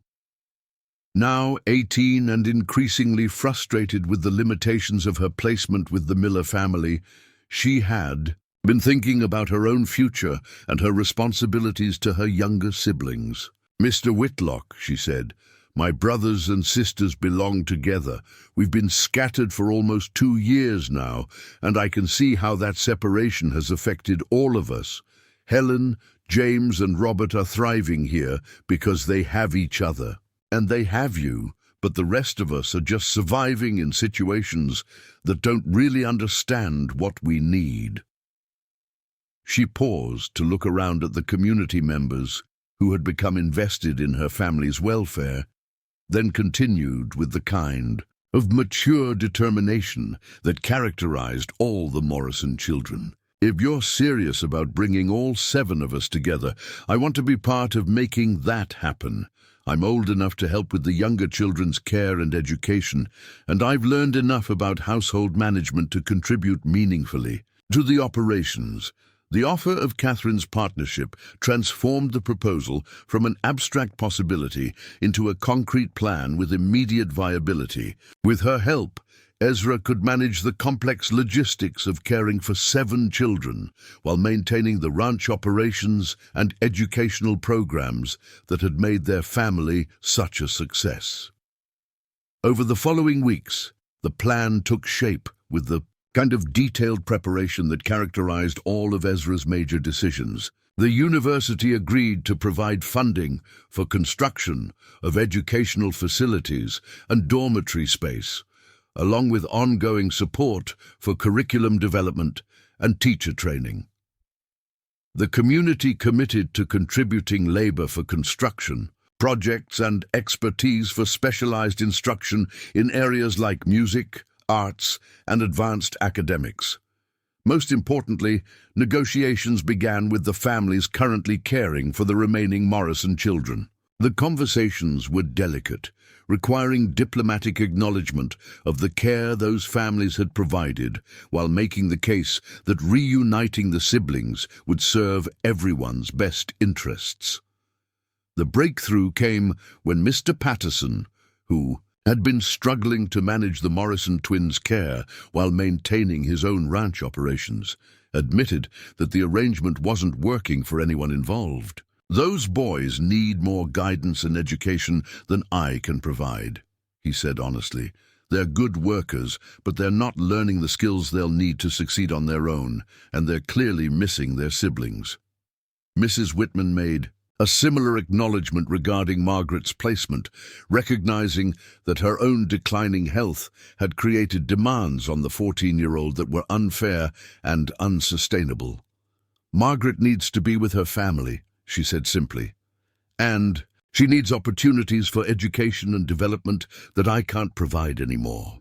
The most challenging negotiation involved Sarah Morrison, whose placement in the neighboring county had been complicated by distance and the reluctance of her current guardians to acknowledge that the arrangement wasn't meeting her needs. But Catherine's visit to assess her youngest sister's situation provided the evidence necessary to demonstrate that Sarah's emotional and educational development had suffered significantly from isolation and inadequate care. By early August, all the necessary agreements had been reached, funding had been secured, and construction had begun on the facilities that would house and educate the reunited Morrison family. The project had grown beyond anything Ezra had originally envisioned, evolving into a comprehensive rural education center that would serve as a model for communities throughout the American West. But on the day when all 7 Morrison children were finally reunited at the Whitlock Ranch, now officially designated as the Cedar Valley Rural Education Center, the significance of what they had accomplished was measured not in buildings or programs or recognition, but in the faces of 7 children who were together again for the first time since their parents' death. Helen cried when she saw Sarah for the first time in almost 2 years, overwhelmed by how much her youngest sister had grown and changed during their separation. James and Robert immediately began showing Daniel and David around the ranch that had become their home, eager to share the knowledge and skills they had developed. Margaret and Catherine embraced with the fierce affection of young women who had been forced to grow up too quickly but had never stopped caring for each other. That evening, as all 7 Morrison children sat around the expanded dining table that Ezra and Robert had built to accommodate their reunited family, the conversation turned to plans and dreams and possibilities that seemed unlimited now that they were together again. "What do we call ourselves now?" Sarah asked, her voice still carrying traces of the uncertainty that had marked her placement with strangers who had never made her feel truly welcomed. "We're the Morrison family," Helen replied immediately. "We always were, even when we were apart. But now we're also the Whitlock family, because Ezra chose us and we chose him." Ezra felt his throat tighten with emotions he couldn't fully express as he looked around at 7 children who had become his sons and daughters, not through biology or legal formality, but through choice, commitment, and the kind of love that grows from shared struggle and mutual support. "We're whatever kind of family we decide to be," he said quietly. "And tomorrow we start building whatever kind of future we want to create together." Outside, the mountains that surrounded their valley glowed with the last light of sunset, and inside the ranch house that had been transformed into something unprecedented in rural America, 7 children and the man who had chosen to be their father began planning enterprises that would soon attract attention from across the continent. They had no idea that their family experiment would eventually influence national policy on rural education, child welfare, and agricultural development. They couldn't have imagined that the Cedar Valley Rural Education Center would become a destination for visitors from around the world who wanted to study their innovative approaches to combining practical training with academic excellence. But they knew that they had built something extraordinary together. A family that proved love could triumph over loss, a community that demonstrated the power of cooperation, and a model that showed the world what was possible when people chose to invest in children's potential rather than simply managing their needs. The legacy they were creating would extend far beyond the boundaries of their ranch. But its foundation would always be the simple truth that 7 orphaned children and 1 lonely man had found in each other exactly what they had all been missing: a family worth fighting for and a future worth building together. The telegram arrived on a crisp October morning in 1933, delivered by a Western Union messenger who had traveled from Cheyenne specifically to ensure its immediate arrival at the Cedar Valley Rural Education Center. Ezra read the message 3 times before its significance fully registered, then called for all 7 Morrison children to gather in the main classroom where they held their family meetings. The telegram bore the seal of the United States Department of Agriculture and contained an invitation that would change not just their lives, but the trajectory of American rural policy for generations to come. Secretary of Agriculture Henry Wallace himself was requesting that Ezra Whitlock and the Morrison family serve as special advisors to a newly formed National Commission on Rural Education and Child Welfare, with immediate relocation to Washington, D.C., to help develop federal policies that could transform rural communities across the entire continent. "They want us to help the government understand how to replicate what we've built here," Ezra explained to the 7 young people who had become his children, his partners, and his closest advisors over the past 5 years. "Secretary Wallace has been studying our education center and believes our methods could revolutionize how America approaches rural development and child welfare." Catherine Morrison, now 21 and serving as the Education Center's assistant director, immediately grasped the historical significance of what was being offered. "They're asking us to influence national policy," she said, her voice reflecting both excitement and apprehension. "Everything we've learned here, everything we've proven works, We could help make it available to children and families across the entire country. Helen, now 16 and already recognized as one of the most innovative agricultural economists in Wyoming, despite her youth, was characteristically focused on the practical implications. But if we go to Washington, what happens to the center? What happens to the community that helped build this with us? What happens to the children who are planning to come here next year?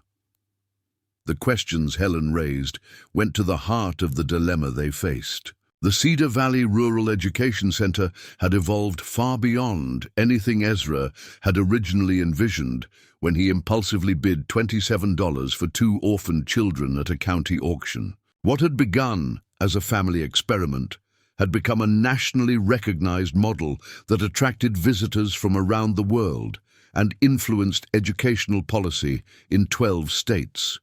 The center now housed 43 children from across the American West, orphans, children from struggling families, and young people whose parents had chosen to send them to Cedar Valley because of its reputation for combining academic excellence with practical training and character development.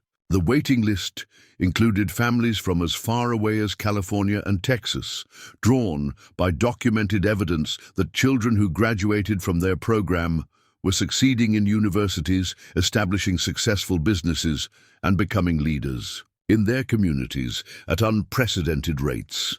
More importantly, the center had become the economic and cultural heart of their entire region. The innovative agricultural methods developed by the Morrison children had increased crop yields and livestock productivity throughout the valley. The mechanical workshops run by Robert Morrison had become essential services for ranchers and farmers across 3 counties. The educational programs had produced teachers, doctors, engineers, and business leaders who were transforming rural Wyoming into a place of opportunity rather than struggle. Margaret Morrison, now 18 and serving, as the center's head of domestic operations, articulated what everyone was thinking, but no one wanted to say directly. If we leave now, we abandon everything we've built and everyone who depends on us. But if we stay, we might be giving up the chance to help thousands of children and families who could benefit from what we've learned. The weight of the decision was enormous, made more complex by the fact that it wasn't just Ezra's choice to make. The Morrison children had become true partners in everything they had built, and their voices carried equal weight in determining the family's future direction.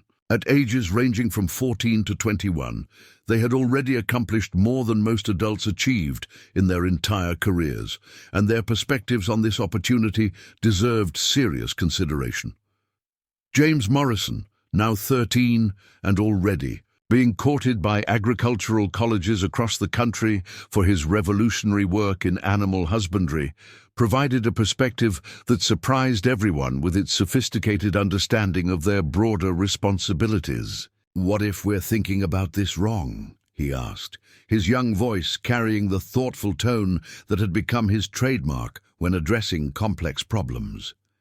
"Instead of choosing between staying here and going to Washington, what if we found a way to do both? What if we created a system where our work could continue here while we also influence national policy?" The suggestions sparked intense discussion about possibilities that none of them had previously considered.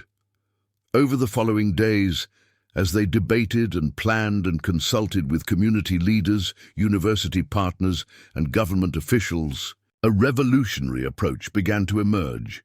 What if the Cedar Valley Rural Education Center became the flagship of a national network of similar institutions? What if they could establish a model that could be replicated in rural communities across America, while maintaining their original center as a research and training facility? What if Ezra and some of the older Morrison children could spend part of each year in Washington developing policy while the rest of the family continued their work in Wyoming? The solution, when it finally crystallized, was both elegant and ambitious. The federal government would provide funding to establish satellite centers based on the Cedar Valley model in 10 states across the American West. Ezra would serve as National Director of Rural Education Innovation, spending 6 months each, here in Washington, while maintaining his base of operations in Wyoming. The Morrison children would rotate responsibilities between the original center and the new locations, sharing their expertise while continuing their own education and development. Most importantly, the original Cedar Valley Center would be preserved and expanded, serving as a training facility for teachers and administrators who would staff the satellite locations. The community that had invested so much in their success would benefit from increased federal funding, expanded facilities, and the prestige of hosting the headquarters of a national program that was transforming rural America. But even as they developed this comprehensive plan, Ezra found himself grappling with personal emotions that had nothing to do with policy or practical considerations. These 7 children had given his life meaning and purpose in ways he could never have imagined when he made that impulsive bid at a county auction 9 years earlier. The idea of spending months away from them, even in service of a larger mission, felt like a betrayal of the bonds that had become the foundation of his identity. Sarah Morrison, now 16 and serving as the center's head of student services, seemed to understand his internal struggle without being told. During one of their evening conversations on the porch that had become their family's traditional place for important discussions, she addressed the concerns he hadn't been able to articulate. "Ezra," she said quietly, using the name they had all adopted rather than the more formal Papa that had felt awkward as they grew older. "You're worried that taking this job means you're abandoning us, aren't you?" The directness of her question caught him off guard, though he should have expected it from children who had learned to communicate with the kind of honesty that close families develop over time. "I suppose I am," he admitted. "Everything we've built here started because I wanted to give you kids a family and a home. The idea of leaving, even temporarily, feels like I'm putting ambition ahead of the people who matter most to me." Sarah smiled with the wisdom that tragedy and responsibility had forced on all the Morrison children at far too young an age. "But that's exactly why this is the right thing to do," she replied. "Everything you taught us about family and responsibility and using our abilities to help others, this opportunity is the ultimate expression of those values. We're not just a family anymore, Ezra.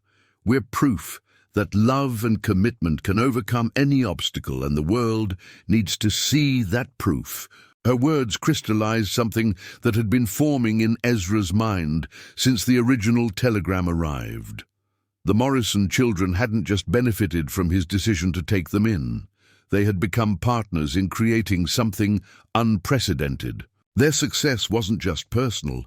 It was a demonstration that alternative approaches to child welfare, education, and rural development could produce results that traditional institutions couldn't match.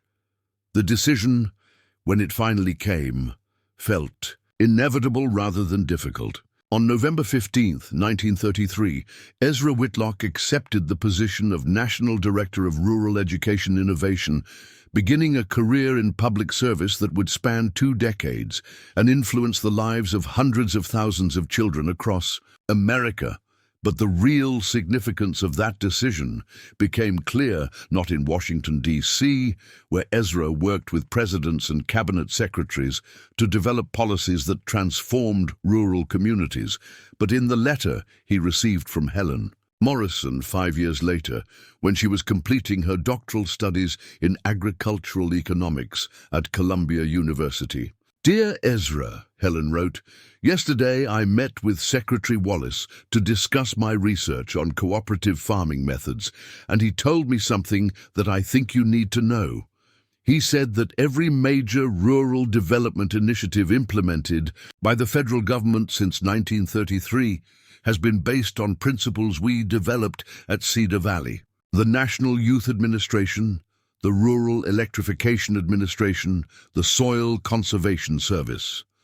All of them incorporated methods we pioneered for combining education with practical training and community development.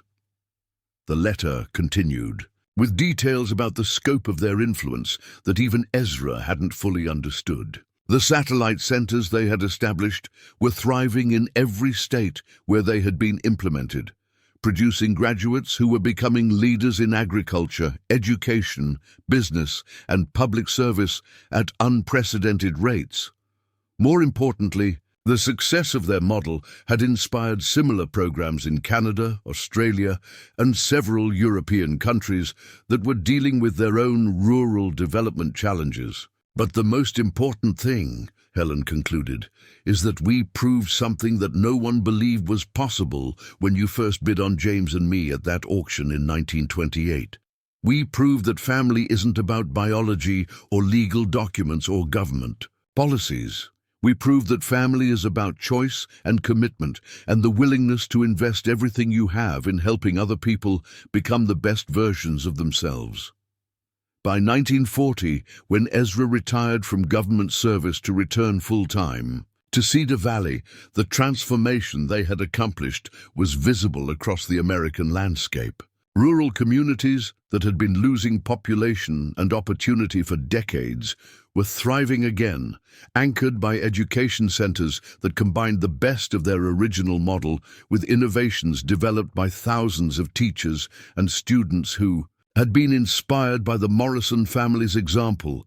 Daniel and David Morrison had established agricultural research institutes in Colorado and Montana that were revolutionizing livestock management and crop production across the western states. Margaret Morrison had become the youngest woman ever appointed to a federal education post, where she developed policies that ensured rural children received educational opportunities equal to their urban counterparts. Robert Morrison's mechanical innovations had sparked a renaissance in small-scale manufacturing that brought prosperity back to countless rural communities.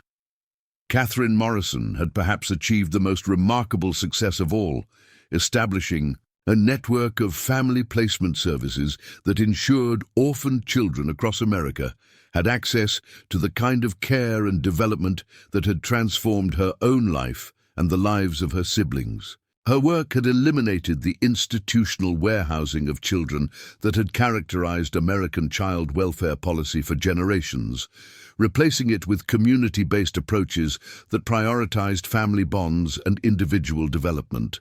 But it was James Morrison who provided the moment that crystallized the full significance of what they had accomplished together. In 1942, when he was 22 years old and serving as director of the largest agricultural education center in California, he returned to Cedar Valley for the annual reunion that had become a tradition for all the families whose lives had been touched by their work. Standing before an audience of more than 300 people who had gathered to celebrate the 15th anniversary of the Cedar Valley Rural Education Center, James delivered a speech that was later published in newspapers across the country and became required reading in education schools throughout America. 15 years ago, he said, his voice carrying across the crowd that included government officials, university presidents, community leaders, and dozens of young people whose lives had been transformed by the opportunities they had created.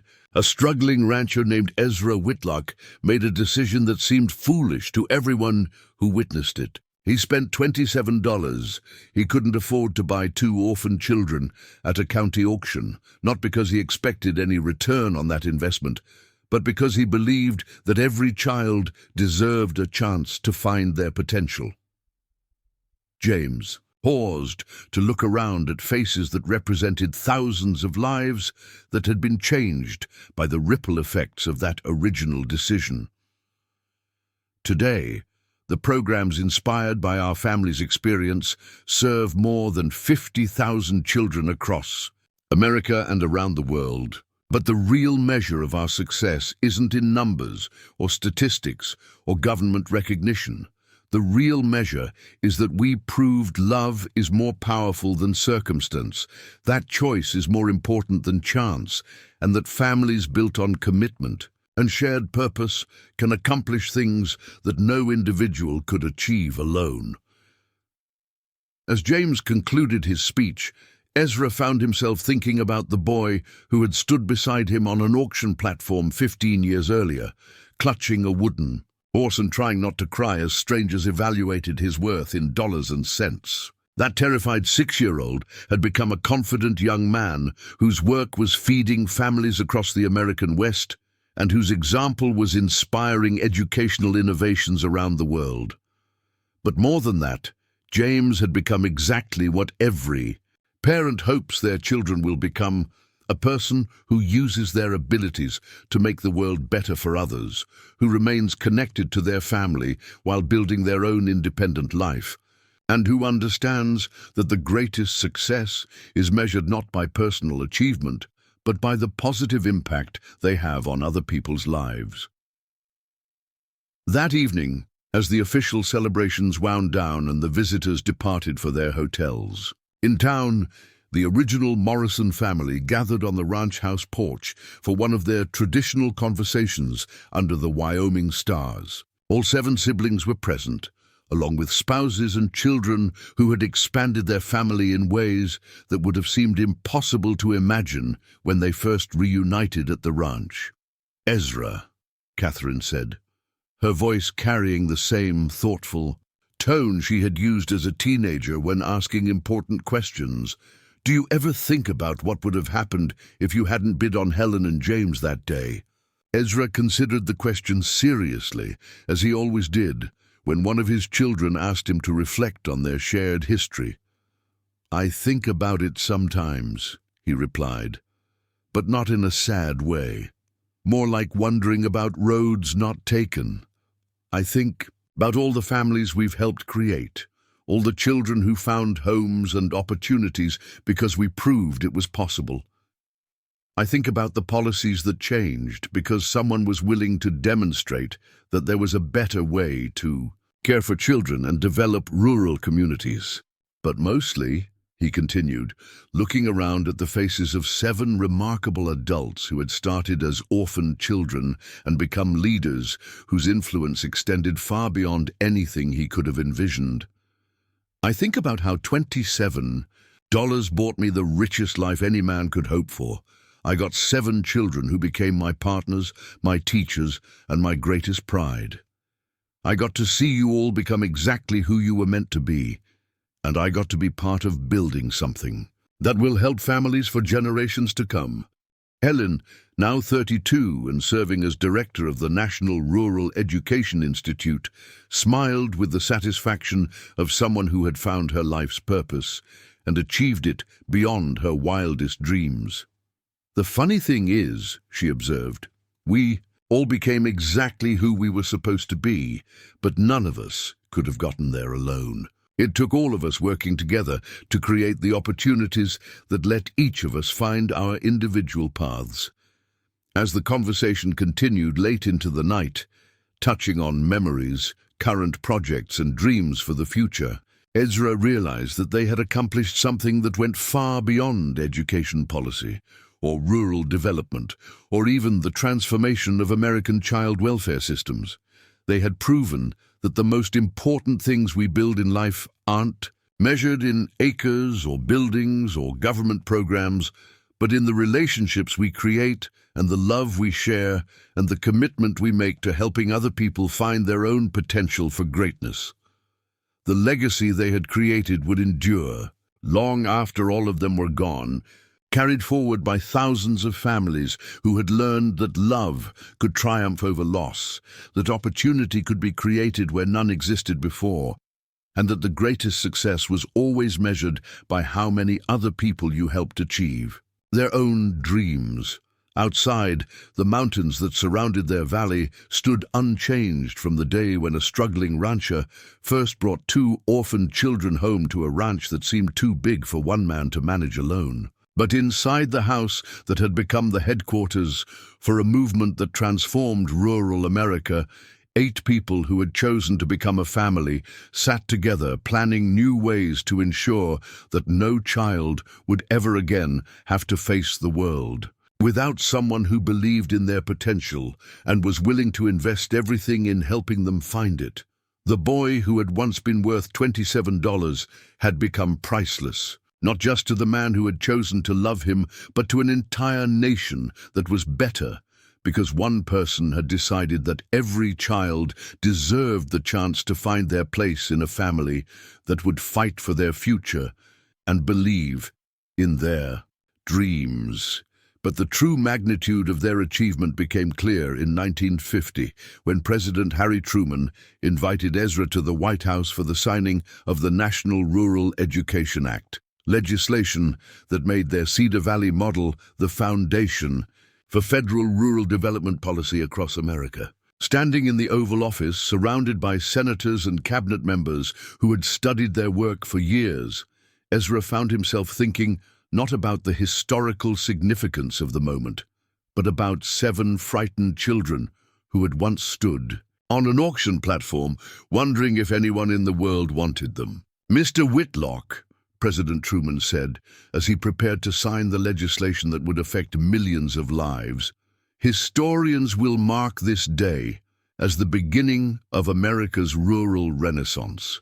But I want you to know that none of this would have been possible without your willingness to see potential where others saw only problems."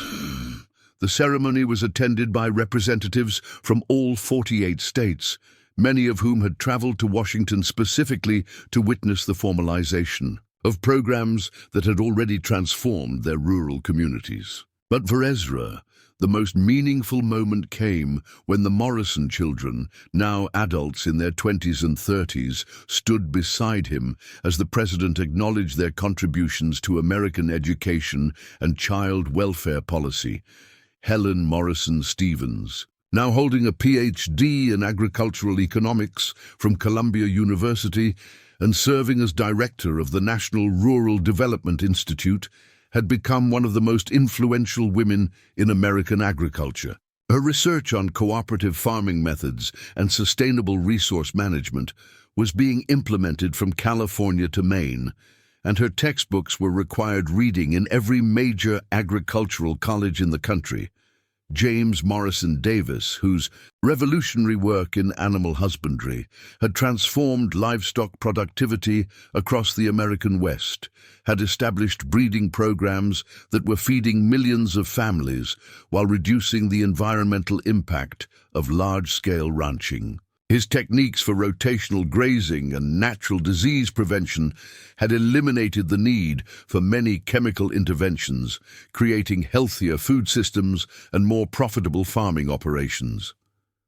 Robert Morrison had become the youngest person ever appointed to direct the Federal Rural Technology Development Program, where his mechanical innovations were bringing modern conveniences to isolated farming communities that had been bypassed by urban-focused infrastructure development. His workshops at Cedar Valley had produced a generation of engineers and inventors who were solving practical problems for rural families across America.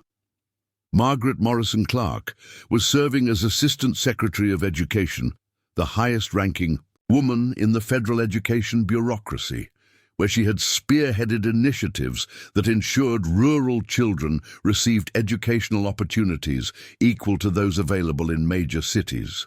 Her work had eliminated the achievement gap between rural and urban students that had persisted for generations. Daniel Morrison had established agricultural research stations in 7 states, where his work on drought-resistant crops was helping farmers adapt to changing climate conditions while maintaining productive yields. His innovations in water conservation and soil management were being studied by agricultural experts around the world. David Morrison, his twin brother, had taken a different path, but one equally transformative, becoming director of the National 4-H program and expanding its reach to serve more than 2 million young people across America. His leadership had transformed the organization from a small agricultural club into a comprehensive youth development program that prepared rural children for leadership roles in their communities. Catherine Morrison Washington had perhaps achieved the most personally meaningful success, establishing a national network of family placement services that had eliminated the institutional orphanages that had warehoused unwanted children for generations. Her work ensured that every orphaned child in America had access to loving families rather than impersonal institutions, and her training programs had created a new profession of family support specialists who helped adoptive and foster families succeed. Sarah Morrison Peebles, the youngest of the siblings, had become a pioneering pediatric physician whose research on child development had revolutionized understanding of how trauma and family stability affected children's physical and emotional growth. Her medical practice in rural Wyoming served families across 3 states, and her published work on healing childhood trauma through family bonds was required reading in medical schools nationwide. But the most remarkable aspect of their collective success was not their individual achievements, impressive as they were, but the way they had maintained their bonds as a family while building independent lives that honored the values Ezra had taught them. They gathered at Cedar Valley every summer for reunions that brought together hundreds of people whose lives had been touched by their work. Former students who had become teachers and doctors and business leaders, families who had been helped by their placement services, farmers who had increased their prosperity through their agricultural innovations. During the 1950 reunion, which took place just weeks after the White House ceremony, Dr. Elizabeth Morrison from the State University, now in her 70s but still sharp as ever, presented research that quantified the impact of their family experiment in ways that even Ezra found difficult to comprehend. Since 1928, Dr. Morrison announced to the assembled crowd of more than 1,000 people who had gathered to celebrate the 22nd anniversary of Helen and James's placement with Ezra. Programs based on the Cedar Valley model have served more than 300,000 children across America and around the world. These children have become teachers, doctors, engineers, farmers, business leaders, and public servants at rates that exceed national averages by significant margins. She paused to consult her detailed research notes, then continued with statistics that demonstrated the far-reaching effects of their work.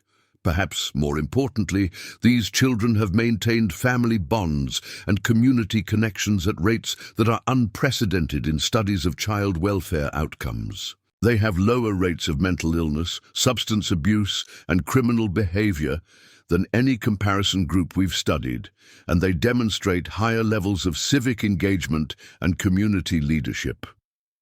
Dr. Morrison's research had followed the lives of thousands of children who had been served by Cedar Valley and its satellite programs, documenting outcomes that proved their approach didn't just help individual children, it strengthened entire communities by producing adults who were committed to using their abilities for the benefit of others.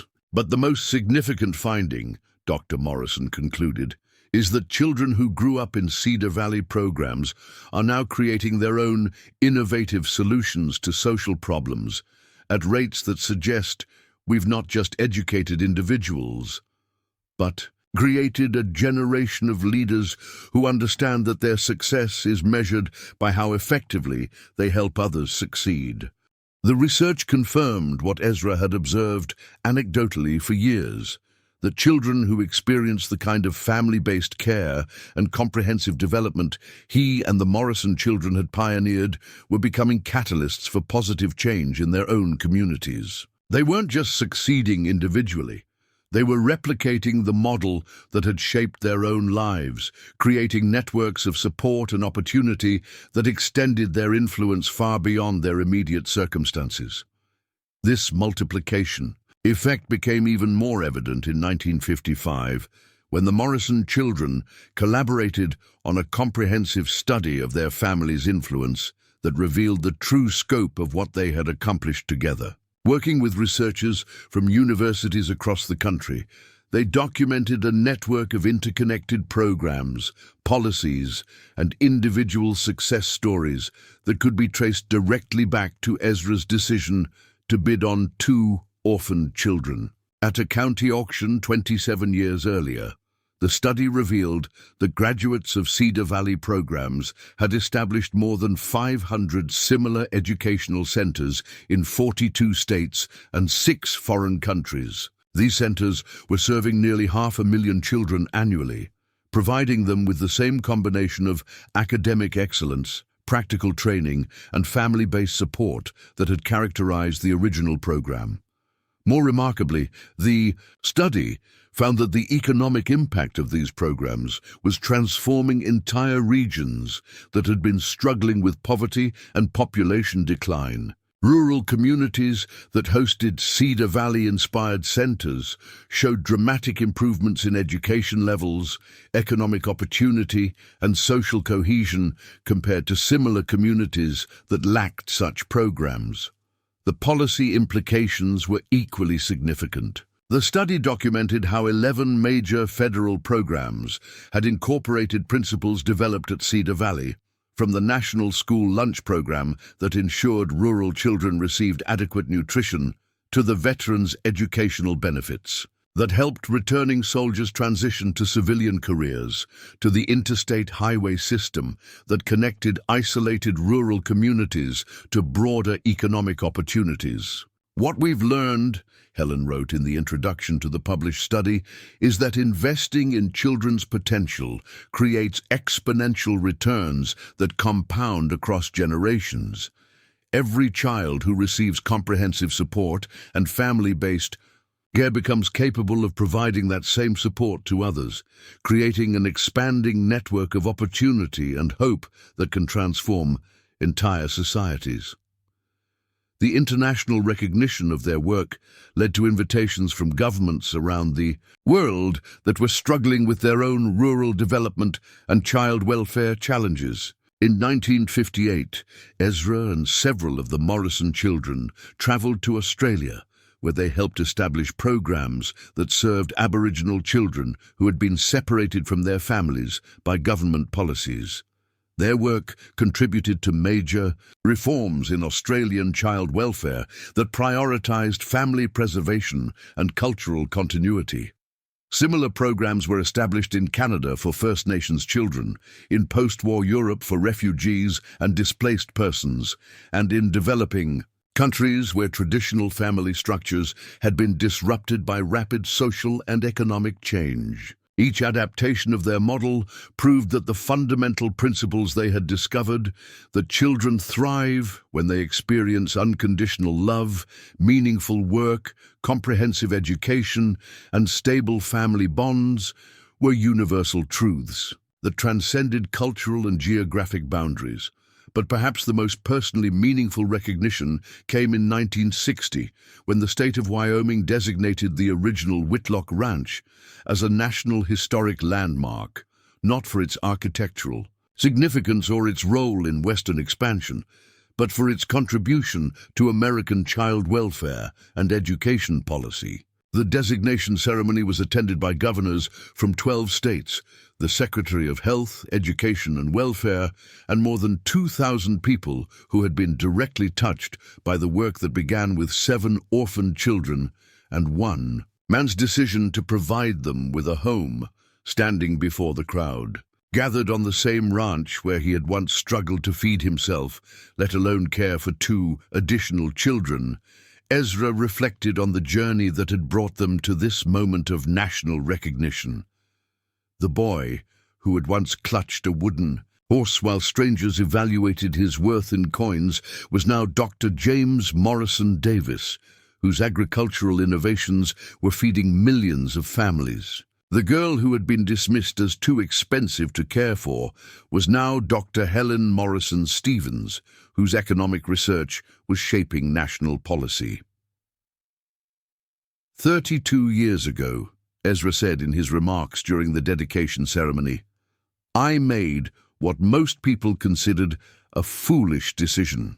I spent money I couldn't afford on children I didn't know, not because I had any grand plan or vision, but because something inside me couldn't bear to see them abandoned by a community that should have cared for them.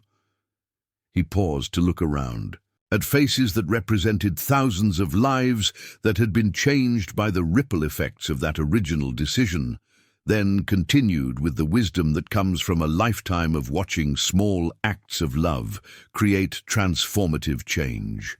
What I've learned is that the most important decisions we make are often the ones that seem impossible at the time.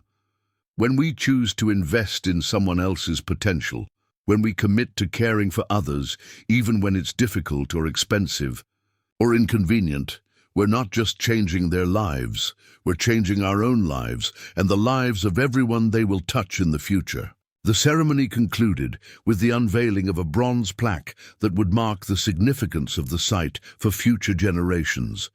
But the words that mattered most to Ezra were spoken quietly by James Morrison Davis as the official events wound down and family members gathered for their traditional evening conversation on the ranch house porch. "Ezra," James said, his voice carrying the same thoughtful tone he had used as a child when processing complex emotions. "I know we've thanked you thousands of times over the years, but I want you to know that the gratitude we feel goes beyond anything we could ever express in words. You didn't just save our lives, you taught us how to save other people's lives. You didn't just give us a family, you showed us how to create families for others who needed them." He gestured toward the gathered crowd of children, grandchildren, former students, and community members who had become part of their extended family over the decades. Every person here tonight, every life that's been touched by our work, every policy that's been changed, every child who's found a loving home, all of it started because you believed that love was more powerful than economics, and that every child deserved someone who would fight for their future.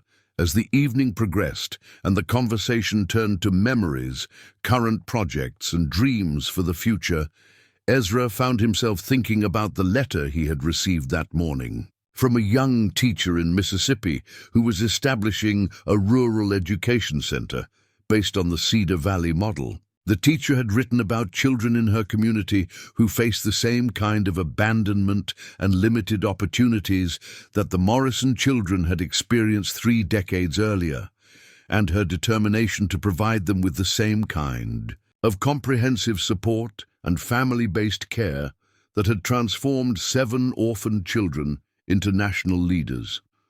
That letter, like hundreds of others he received each year from people around the world who were implementing variations of their approach, reminded Ezra that their work was not a completed achievement, but an ongoing movement that would continue long after all of them were gone. The principles they had discovered and demonstrated would be carried forward by thousands of people who understood that the greatest success was measured not by personal accomplishment, but by how effectively they helped others find their own potential for greatness. And in the end, that was the most important lesson of all, that the value of a life isn't determined by circumstances or economics or the judgments of others, but by the love we give and receive and the legacy we create. Together, the Morrison children and Ezra Whitlock had built something that would last forever, one family, one community, one life at a time, proving that sometimes the most foolish decisions turn out to be the wisest choices we ever make. Up next, you've got 2 more standout stories right on your screen. If this one hits the mark, you won't want to pass these up. Just click and check them out.